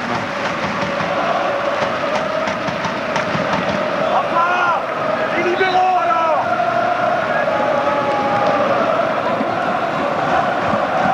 Remise en jeu Fournier vers Valdo. Ballon sera parisien. Valdo cette fois cherche Ginola. Fournier, Valdo. Centre de Valdo, Giorgio Weah est là. Mais dégagement Saïb vers Martins. Et faute de Guérin pour jeu dangereux. Sylvestre. Cocard. Colletter maintenant pour le PSG. Repris par Cocard. Pas suffisamment. Raï. Fournier s'est engagé. Raï l'a vu. Mais d'abord Fournier se heurte au défenseur de la JOCR. Ouais. Fournier a glissé tout seul, il est tombé et il est mal tombé sur Veyreua qui lui s'est fait mal. Voilà, il tombe tout seul, rien à dire. Et en même temps, c'est Veyreua qui prend un coup, mais vraiment involontaire.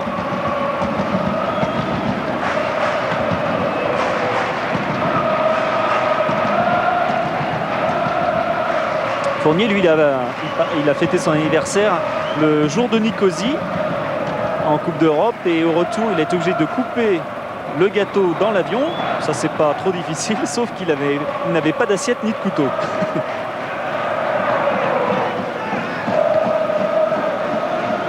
Tête de Roche. Celle de Sylvestre maintenant. Le Guen a récupéré et va même obtenir le coup franc. Une faute de Hénin.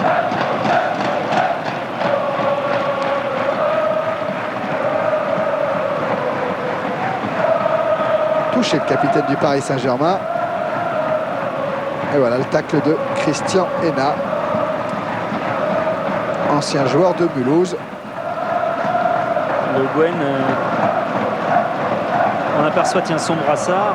Pour la petite histoire, car elle est assez petite, eh bien c'est un brassard que Guy Adam a acheté en Suède lors de leur préparation. Et il y a marqué en gros capitaine dessus. Alors comme ça faisait très bien, ils ont acheté celui-là.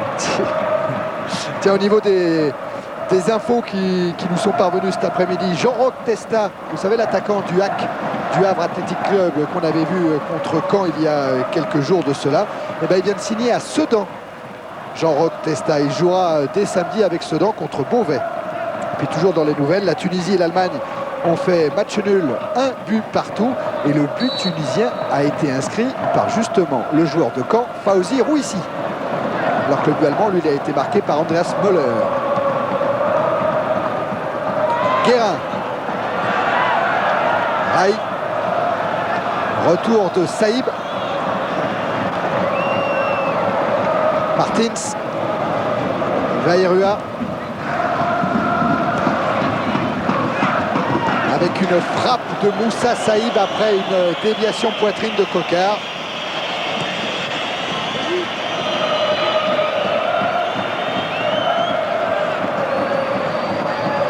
Rai. Le Guen. Rai à nouveau, prolonge vers Ouéa. Ballon qui revient dans les pieds de Verlat. Alors Martins. normalement, Laurent Fournier et Rai vont sortir et vont rentrer Daniel Bravo et Jean-Luc Sassus. Vairua pour le moment tente de déborder Fournier. Contre de Laurent Fournier, ce sera un corner. Sassus, buteur à Nicosie, et Bravo, capitaine à Lyon. Et capitaine exemplaire.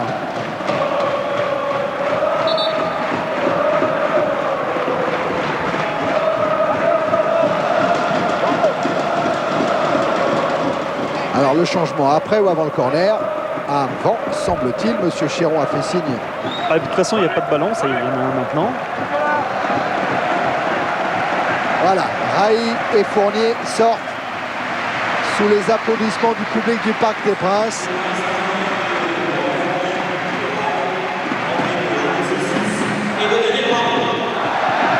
Voilà, bravo Sassus. Et Sassus, il va immédiatement, car c'est un très bon joueur de tête, venir prêter main forte à la main. Il est au premier poteau sur le corner tiré par Martins. Tête de Bravo. Guerrero a essayé de remettre une deuxième fois. Cette fois, il trouve Martins. Sassus arrive. Martins l'a évité. Il parvient à centrer. Deuxième poteau, tête de Cocard. Ce sera une sortie de but. Ouais, Pierre, avec Thierry, Rai. Avec Rai. Il va nous dire juste un petit mot en français parce qu'il apprend en ce moment le français, mais c'est pas encore tout à fait au point. Rai, ça s'est bien passé? Voilà, merci, c'était un mot français. Merci Rai. Bravo, il l'a dit. Il fait des progrès en ce moment et vous verrez, ce sera comme Ricardo et comme Valdo dans quelques semaines, dans quelques mois. Rai pourra nous donner plus ample renseignements lors des interviews. Laurent Fournier, ça se passe bien là pour le Paris Saint-Germain au cours de la première mi-temps. Puis là, on a l'impression que votre équipe essaye de contrôler le jeu plus que de pousser davantage. Ouais, c'est vrai qu'on essaye, on a fait la différence en première mi-temps. Et je pense que maintenant, il faut essayer de contrôler tout en se créant quelques occasions. Mais si on pouvait marquer quelques plus, ça serait bien. Regardez ce que Jean-Paul vient de nous trouver. C'est Daniel Bravo qui apparemment est bien ouvert au niveau de l'arcade. C'est sur la tête tout à l'heure défensive qu'il a faite. Voilà. Jean-Paul Jaude l'a retrouvé à la lutte avec Saïb. Et c'est là qu'il a pris il a l'arcade ce coup. Oui. Ouverte, exactement. Mais il a pu reprendre sa place, Daniel Bravo. Hors-jeu de Ginola. Comme dirait Jean-Claude Boutier lorsqu'il commente un match de boxe, c'est spectaculaire, mais ça fait pas mal. C'est plein de sang. Verlat. Vers Vairua. Le Guen. Colleter. Valdo. Avec un pressing là des joueurs d'Auxerre qui payent, puisque Cocard a le ballon. Cocard qui cherche une solution, va peut-être la trouver au deuxième poteau avec Vairua. Vairua, oui, qui fait signe. Le centre était bien. Renversement de l'autre côté au deuxième poteau. Vairua est juste un tout petit peu en retard. On a vu Cocard jeter un coup d'œil pour analyser rapidement le placement de la défense et de ses attaquants. Encore Pascal Vairua. Maé. Ballon intercepté par Paul Le Guen. Oh, mauvaise passe. Colter s'en est sorti. Valdo. Valdo prolonge à nouveau vers Colleter. Trop long, ballon en touche. Et maintenant, la 20e minute de cette seconde période. Et toujours 3-0 en faveur du PSG.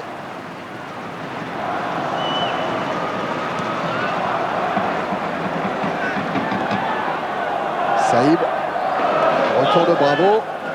Intervention de Guerra, mais Martins a le ballon. Repris par Daniel Bravo.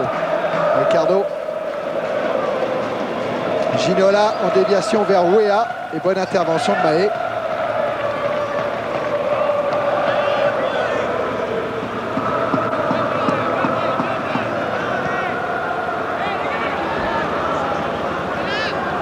Ricardo. Le Guen. Bravo. Valdo. Le Guen, Valdo à nouveau. Valdo toujours. Avec un très bon tacle de Verlat, mais une main sanctionnée par Monsieur Chéron, main du Néerlandais. Et en taclant, il a touché le ballon de la main. On voit Valdo sous un autre angle qui file au but. Le tacle de Verlat qui se met, bien involontairement bien sûr, cette balle sur la main. Et qu'il arrête. Sassus est monté pour placer son coup de tête.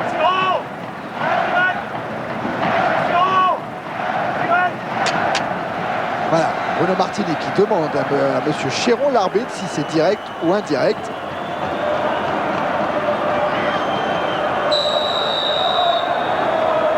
C'est direct. Valdo qui joue avec le Guen. Et Valdo a fait semblant de le tirer direct pour la donner à l'intérieur. Et le Guen, lui, a un tout petit peu tardé à partir, ce qui fait que la balle est trop longue. 10 ans de première division pour Bruno Martini, jour pour jour. Mais il a débuté avec Nancy et c'était contre Laval. Ouais, c'est le joueur le plus fidèle au club d'Auxerre, puisqu'il arrive près des 300 matchs en première division avec Auxerre. Et le deuxième, c'est Claude Barret, donc il ne joue plus, avec 274 matchs. Et le troisième, Basile Boli, 254 matchs. Wea, repris par Mahé, mais Wea poursuit, mais cette fois il est contré par Verlat. Ena, Martins. Et cette fois c'est le tandem Bravo Le Guen qui a contré Corentin Martins. C'est tentative de lob de Paul Le Guen sur Bruno Martini. Ouais, ça c'est vite analysé parce que Paul Le Guen a mis une frappe terrible tout à l'heure, on se souvient, sur le but. Et donc il peut penser que Bruno Martini, en le voyant arriver comme ça à distance de tir, va avancer pour boucher les angles. Et c'est pour ça qu'il tente cette petite balle piquée que vous revoyez ici. Mais Martini, vous l'avez vu, avait tout compris et était placé de toute façon. Mahé. Avec toujours le pressing de Guérin. Goma vers Sylvestre. Et cette fois c'est Valdo qui arrive. Devant Guerrero. Cocard. Guerrero. Verlat. Alerte Bayrua. Tête de Sassus. Surnommé Sass au Paris Saint-Germain.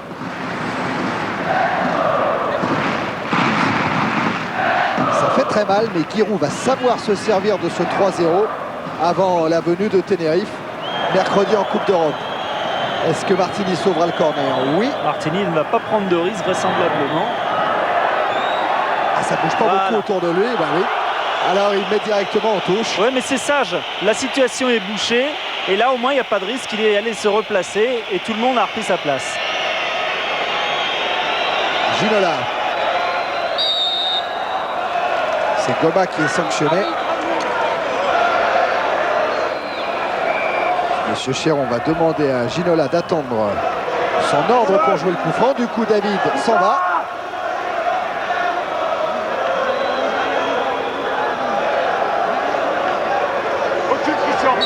Voilà, coup de sifflet, c'est Guérin qui va pouvoir tirer ce coup franc. Avec beaucoup de Parisiens devant la cage de Martini. Une tête de Roche, mais Roche sanctionné par l'arbitre. Oui, parce qu'il a poussé Cocard dans le dos, c'est très net.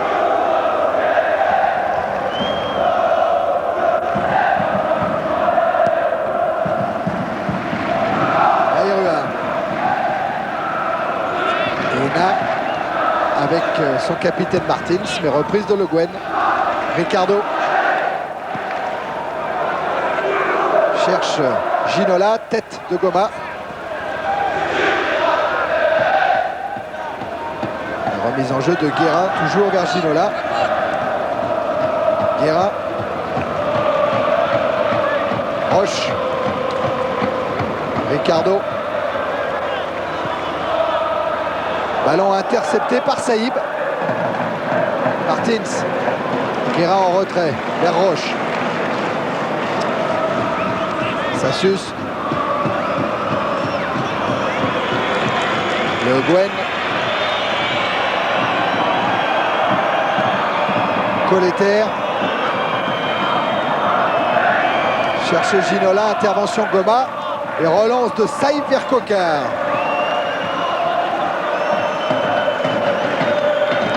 Coquard pour Martins, un ballon trop long, trop profond.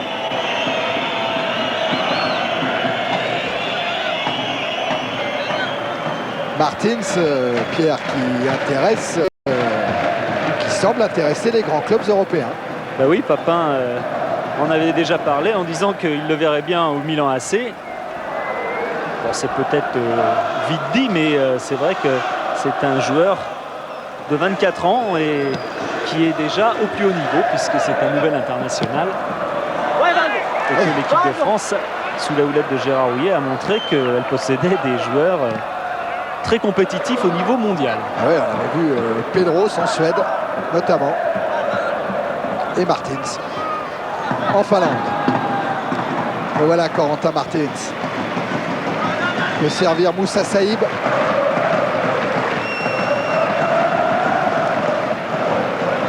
Ballon récupéré par Guérin. Et puis Martins, c'est le buteur en ce moment de la JOCR. Hein. Buteur lors des 2 dernières victoires d'Auxerre. 2 victoires sur le score de 1-0. Corentin Martins qui a prolongé d'ailleurs son contrat de 2 ans en juin dernier avec la JOCR. Coquard. Avec Vairua. Non, préfère retrouver Martins. Guerrero. Interception Valdo qui va lancer Ginola. Ginola face à Goma. C'est en vitesse que ça se joue. Il est passé Ginola. Il va marquer. 7e but de la saison pour le meilleur buteur du championnat de France actuellement, David Ginola.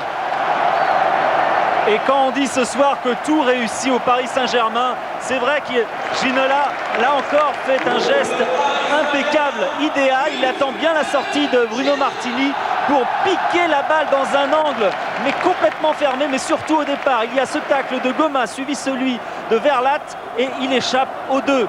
Au centre, il y a un partenaire débarqué.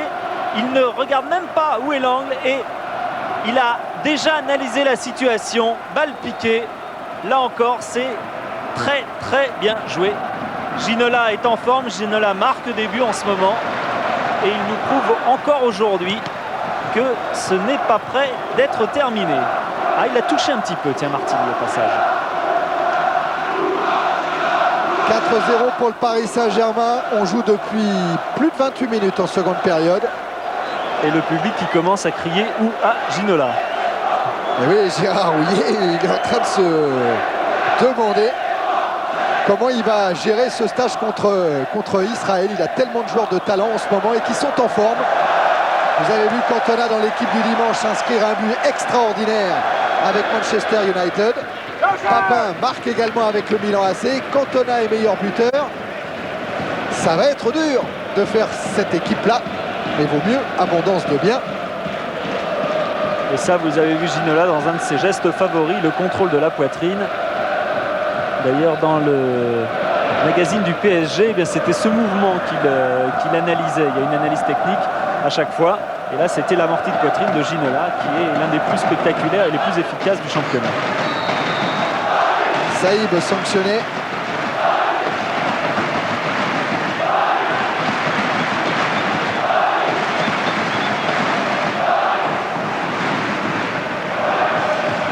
Sassius. Roche. Côté supporter, tout se passe bien ce soir au Parc des Princes.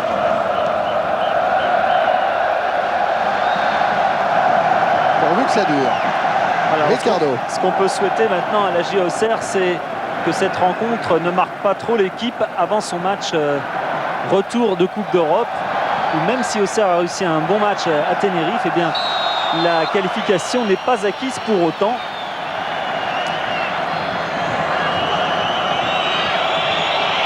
Allez, la Mahé, il n'a pas été très loin du carton jaune pour cette faute sur Ginola. Guérin. Contré par Guerrero. Le Guen. Roche.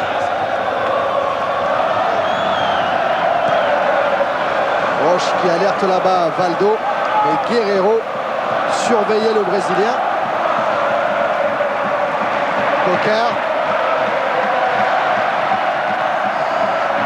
Saïb a voulu laisser derrière lui Aena. Martins. Roche vers Ricardo.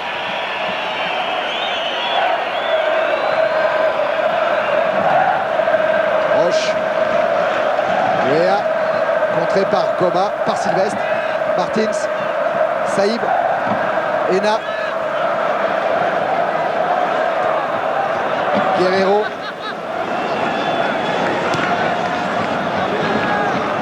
Saïb. Sylvestre. Baïrua. Maé. Omaé. Ce ballon profite à Valdo. Et Valdo, tout en vitesse, essaye de déborder Ena. Valdo qui a toujours le ballon, qui s'est retourné pour voir arriver Daniel Bravo. Le ballon ressorti par la défense d'Auxerre avec Corentin Martins maintenant. Saïb. Martins. Guerrero. Coquard. Repris par Bravo. Et un pressing terrible des milieux de terrain avec des joueurs qui, c'est vrai, ont envie de jouer, à l'image de Daniel Bravo, à l'image de Wea, on l'a vu. Ben quand ça rigole, hein, on a toujours envie de jouer. Et oui, on a entendu le discours de Wea tout à l'heure à la mi-temps, c'est je veux prouver à mon entraîneur, je veux prouver. Et c'est vrai que c'est une thérapie qui est très très bonne et qui amène souvent les joueurs à leur meilleur niveau. Saïb. Ena. Saïb. Sylvestre. Baïrua. Martins. Baïrua. Sylvestre.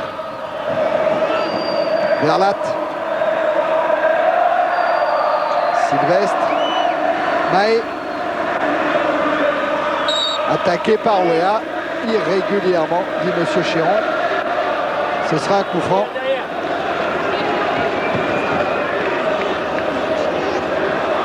Alors les buts qui ont été marqués avec une touche de balle sont majoritaires. 129 buts. C'est ce qu'il faut retenir de cette statistique. Alors que Ginola, lui, en a utilisé plus de 3 pour inscrire le 4e but parisien. Ginola, c'est davantage un joueur qui joue en touche de balle multiple. Même s'il sait jouer aussi à une touche de balle, mais c'est plus qu'un toucheur de ballon. Roche.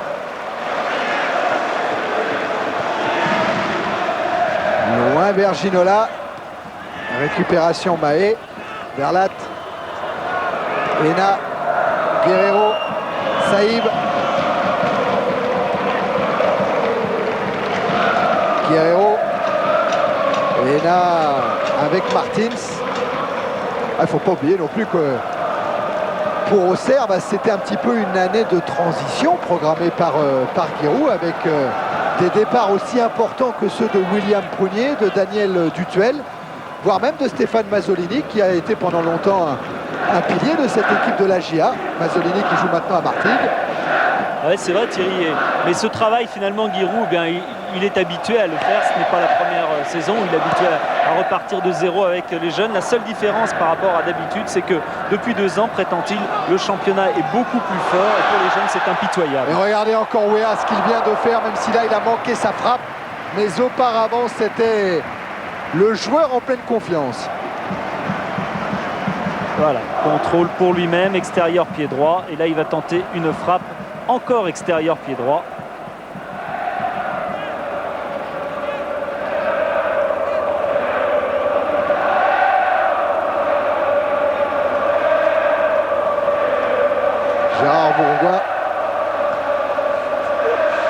cette genèse est la impitoyable société. comme d'habitude. Oui. Ouais, content Gérard Bourgoin. Oui.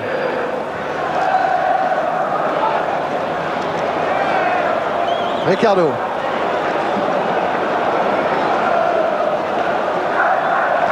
Bravo, servi par Wea. Valdo. En se retournant, il a servi Le Guen. Et à nouveau Valdo, qui lui a trouvé Ginola. Encore Valdo, c'est exceptionnel! Et ça passe à droite de la cage de Martini. Candido Filio Valdo. Et ça vient de très très loin avec une passe redoublée de Le Guen et Valdo qui redonne à l'intérieur Ginola qui lui remet. Et là, tente de la pointe du pied droit, une balle qui passe juste à côté.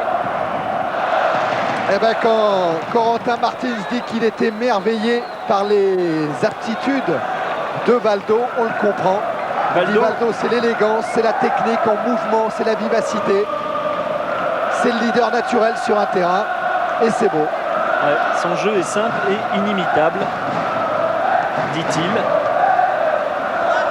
Martins de Valdo. Et quand on pense que Arthur Georges craignait avant le match que Valdo ne puisse pas encore provoquer ni accélérer, parce qu'il n'est pas encore au point physiquement selon lui, eh bien, le jour où il sera vraiment à 100%. Regardez encore le ballon qui donne à Daniel Bravo, Valdo. Et Bravo s'échappe, il a levé la tête, il a vu arriver Ginola. Mais il y a Berlat qui coupe la trajectoire. Bravo, deuxième chance. Cette fois, il est pris par la défense bourguignonne. Et Martins donne à Saïb. À nouveau Martins. Coquard qui manque son contrôle orienté. Ah oui, relance de Lama très très rapide, mais pendant ce temps-là, il y avait Bravo qui regardait ses chaussures. Et du coup, ça revient avec Saïb, contré par Ricardo. Valdo. À propos de chaussures, Valdo il joue avec des chaussures neuves ce soir. Il les a prises hier à la fin de l'entraînement, elles sont toutes neuves. Eh ben, elles marchent bien ces chaussures. Valdo dans la surface de réparation de Martini. Ça ne sera pas corner. C'est rare parce que les joueurs en général éprouvent le besoin de casser leurs chaussures plusieurs fois. Ils les mettent à l'entraînement pour ne pas en souffrir en match. Je lui dis non, ça va. Mais des petits crampons de toute façon. En matière de chaussures, moi je ne connais que les 153 000 paires gardées par Alain Giresse dans sa maison. Toutes, elles ont une histoire.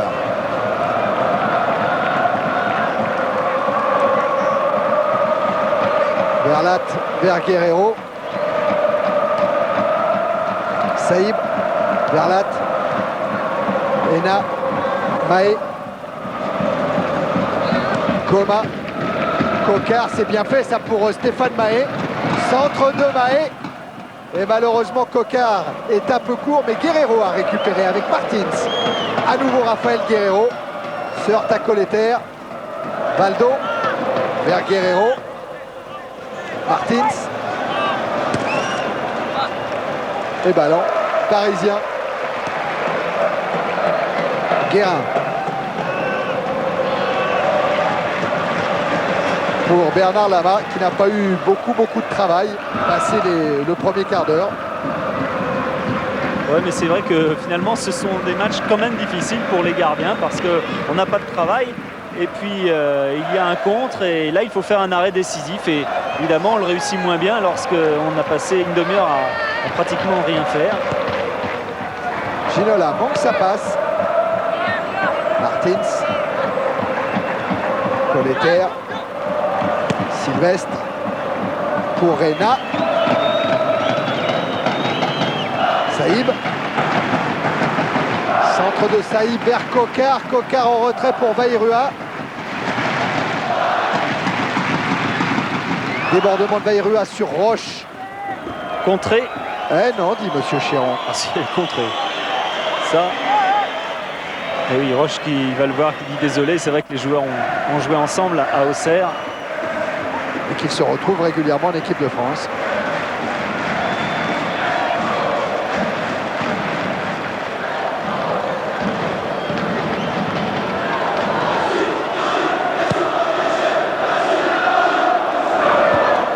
Goma plus haut que Ginola. Et à nouveau Veyrua à l'ouvrage face à Sassus.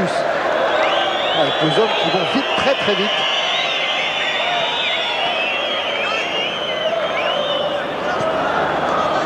Ginola, les 5 dernières minutes. Et Coquard qui tente une frappe cette fois. Elle est, alors là, indiscutablement contrée par Ricardo. Et c'est un corner. Coquard et Veyrua qui sont les 5e et 4e respectivement meilleurs buteurs du club.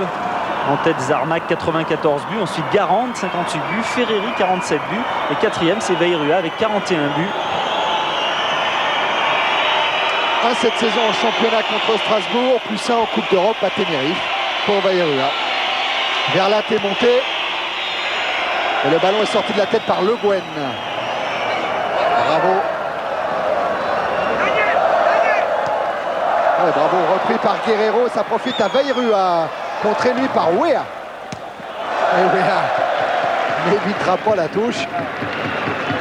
Alors lorsqu'il l'a frappé, la balle n'était pas sortie encore. Mais là, oui. Et Georges Weah qui va peut-être faire son premier match de la saison en entier. Ah bah c'est même sûr, hein, parce que là il y a eu 2 remplaçants. Non mais il peut être blessé, je me rattrape comme je peux. À moins qu'il en ait marre et qu'il s'en aille.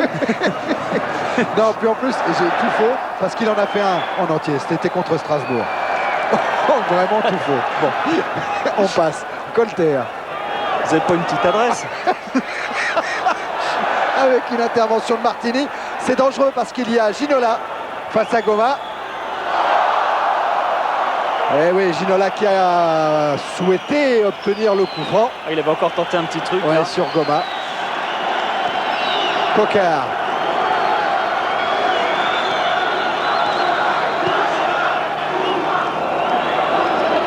Ena, Verlat, vers Saïb, sortie de Roche. Bravo. Roche encore, Valdo. Avec 4 Parisiens devant lui et un à côté. Et celui qui est à côté, c'est Georges Weah qui va tenter une immense frappe. Elle a été contrée. Ça repart avec Martins. Veyrua. Pris par Ricardo. Oui, Ricardo, pourtant lui aussi assez fatigué par le dernier match qu'il a fourni contre l'Uruguay. Il emporte d'ailleurs les stigmates avec une énorme cicatrice sur le mollet, provoquée par un Uruguayen, et pourtant il est là. Et à 1 contre 1, il est difficilement passable, Ricardo. Guerrero. Nouveau centre, sans danger pour Bernard Lama. Les 2 dernières minutes dans le temps réglementaire.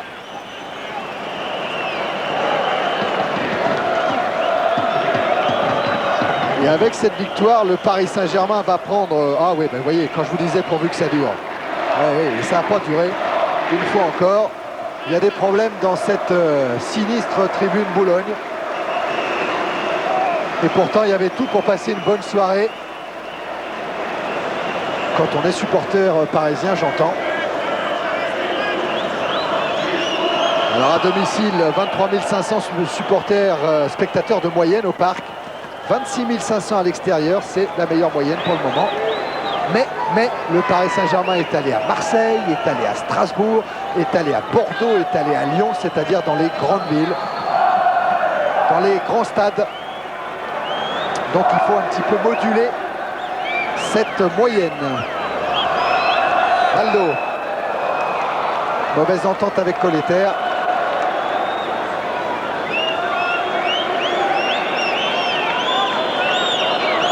Ça s'est calmé dans la tribune Boulogne.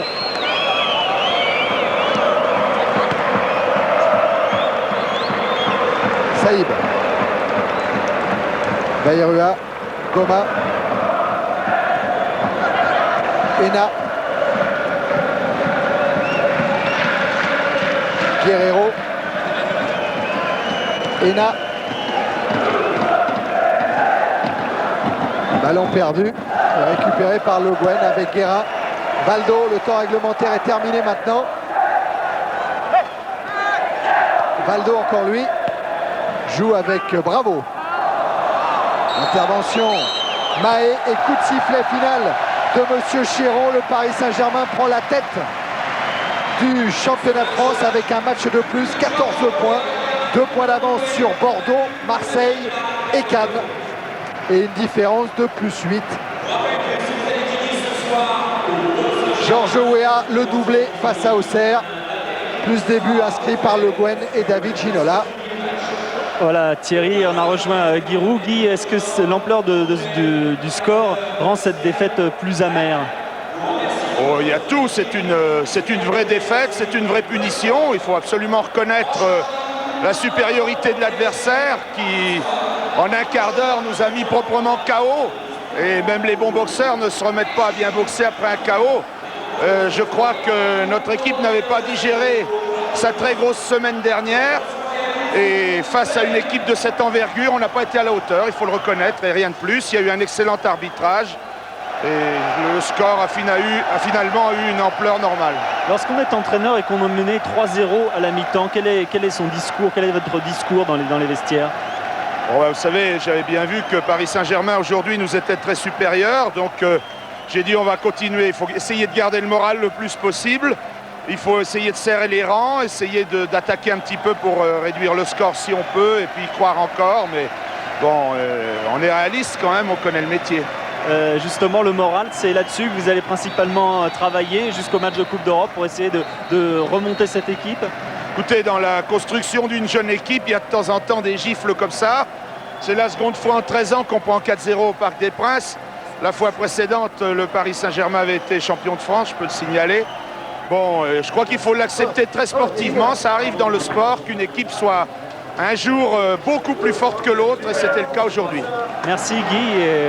Giroud, très lucide et très honnête sur la défaite de son équipe. C'est une saine réaction, mais justement pour penser un petit peu les plaies des joueurs d'Auxerre, pour tenir ce qu'a dit Giroud au début de cette interview, c'est que les joueurs de la GIA ont été KO en un quart d'heure. Et oui, après 20 minutes de jeu, il y avait quasiment autant d'occasions de part et d'autre. Rappelez-vous les comptes très dangereux de la GIA Auxerre. Et puis 20e minute, but de Weah, 26e minute, but de Le Guen, 29e minute, but encore de Weah. C'est effectivement le chaos parfait. Bravo peut rentrer au vestiaire avec les félicitations d'Alain Kézac, de Bernard Brochant et de Charles Tallard, de tout l'état-major parisien. Les gars, on n'a fait rien là, on est morts. Ouais, on dirait qu'ils sont surpris par l'ampleur de leur victoire.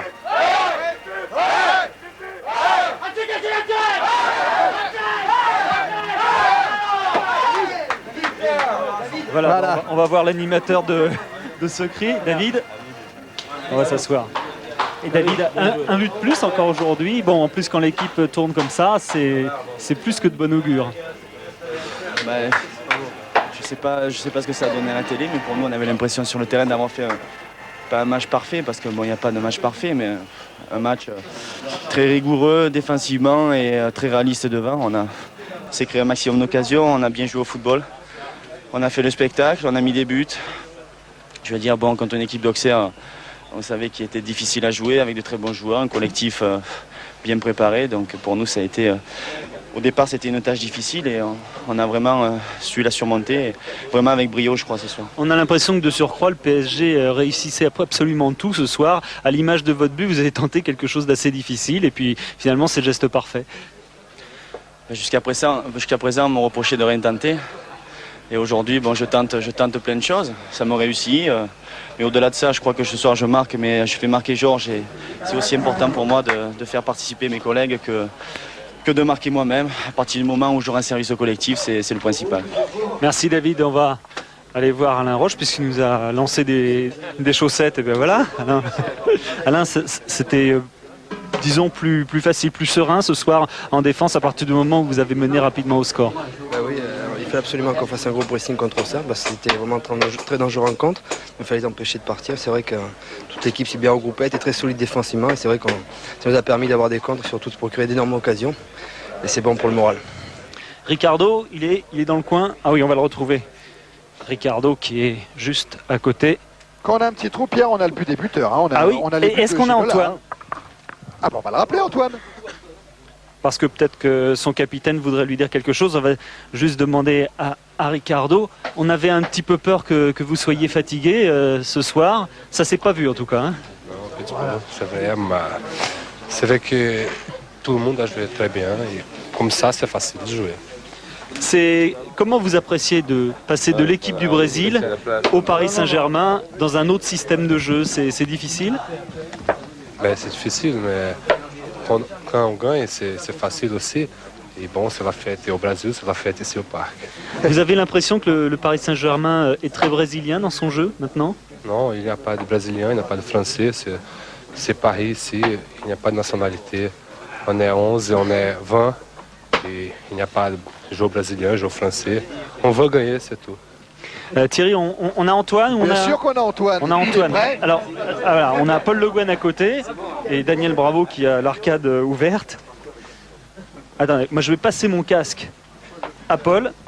Ah ouais, parce que Antoine. Voilà. Oui, ouais, oui Antoine. Thierry, bonsoir. Alors normalement on doit avoir Antoine Comboiré voilà. en ligne. Je vais passer au micro parce que moi j'entends plus rien personnellement. Allez, Paul, Antoine, vous êtes ensemble, le capitaine et Antoine qui est sur son lit à Colmar. Qui commence? Antoine, tu m'entends? Oui, parfaitement. Ça va bien? Et toi, mon ami? Alors, le pronostic? Ça va, ça s'est bien passé, tu as vu. C'est surtout tes nouvelles que j'ai envie d'avoir. Moi, rien ne m'a fait plus plaisir que ce superbe but que tu as marqué. Apparemment, regarde, j'ai pas joué ce soir. Tu marques, donc finalement, à chaque... C'était sympa ce petit mot du capitaine Paul Le Guen. Et Antoine, je crois que vous faites souvent chambre commune avec Paul, non? Voilà, mais je crois que maintenant, il y a une très grande chambre qui a vu le jour. C'est donc Paul Le Guen et Valdo. Ouais. Donc je crois que Paul n'a rien perdu au change. Et Antoine va falloir regagner sa place sur le terrain et regagner sa place dans la chambre en plus. Ah oui, mais là c'est une autre paire de manches là, mais je crois que ça va être dur pour moi. Bon Antoine, on a suffisamment abusé de vous. Merci beaucoup d'être resté un moment avec nous et on vous revoit très bientôt. Bon courage Antoine. Salut. Ciao. Ouais Pierre. Thierry, un petit mot peut-être de Daniel simplement pour savoir ce qu'il a Daniel. C'est pas grave, c'est juste un coup de tête, j'ai un peu l'arcade ouverte, mais c'est rien du tout. C'est douloureux, non? Parce qu'on dit toujours c'est pas douloureux du tout. Non, absolument pas. Vous aviez envie de jouer vous aussi quand vous êtes rentré, ça s'est vu. Finalement, vous passez un bon début de saison, Paris Saint-Germain? Oui, c'est vrai qu'en re-signant à Paris, je m'attendais à jouer peu. Et finalement, j'ai joué plus que ce que j'espérais. Et donc, en plus, j'ai fait des bons matchs, donc je suis très satisfait. Pierre, merci. Oui. Pierre, on a la fameuse question sur le répondeur, sur le 36 68 468. Allons-y on pour l'écoute la question. Bonsoir. Je voudrais savoir pourquoi le Paris Saint-Germain joue avec 4 étrangers. Les 3 Brésiliens plus Weah. Merci. Voilà, c'est monsieur Standero qui nous a posé cette question. Effectivement, il y avait 4 étrangers sur la pelouse du parc. Oui, enfin on peut y répondre Thierry, parce qu'en fait tout le monde est capable de donner la réponse. En fait, il y avait pas vraiment 4 étrangers, il y avait 3 étrangers, les 3 brésiliens, mais vous savez que Georges Weah s'est fait naturaliser, il n'est plus libérien, donc il est français et c'est pour cela, et entre parenthèses, c'est l'une des raisons qui a fait que Rai a pu signer au Paris Saint-Germain, c'est que Weah devenait français. Voilà, il est devenu français à l'intersaison. Voilà l'explication à cette question. On est dans une dernière intervention, Pierre. Puis après, c'est comme vous. J'ai Vincent Guérin qui est juste à côté de moi. Vincent Guérin qui lui a occupé le milieu de terrain. Est-ce que là, le jeu, ça s'est à peu près déroulé comme vous l'imaginiez? On a vu beaucoup de jeux courts. Peut-être un PSG qui a joué moins long que d'habitude, moins en profondeur. Oui, certainement. Mais je crois que c'est avec l'apport de Valdo et Rai qui s'en vantent très bien et qui jouent très très bien dans le jeu court. Et je crois que le match s'est débridé un petit peu plus rapidement que ce qu'on pensait, parce qu'on a mené 3-0 à la mi-temps et à partir de ce moment-là, le match était un petit peu fini.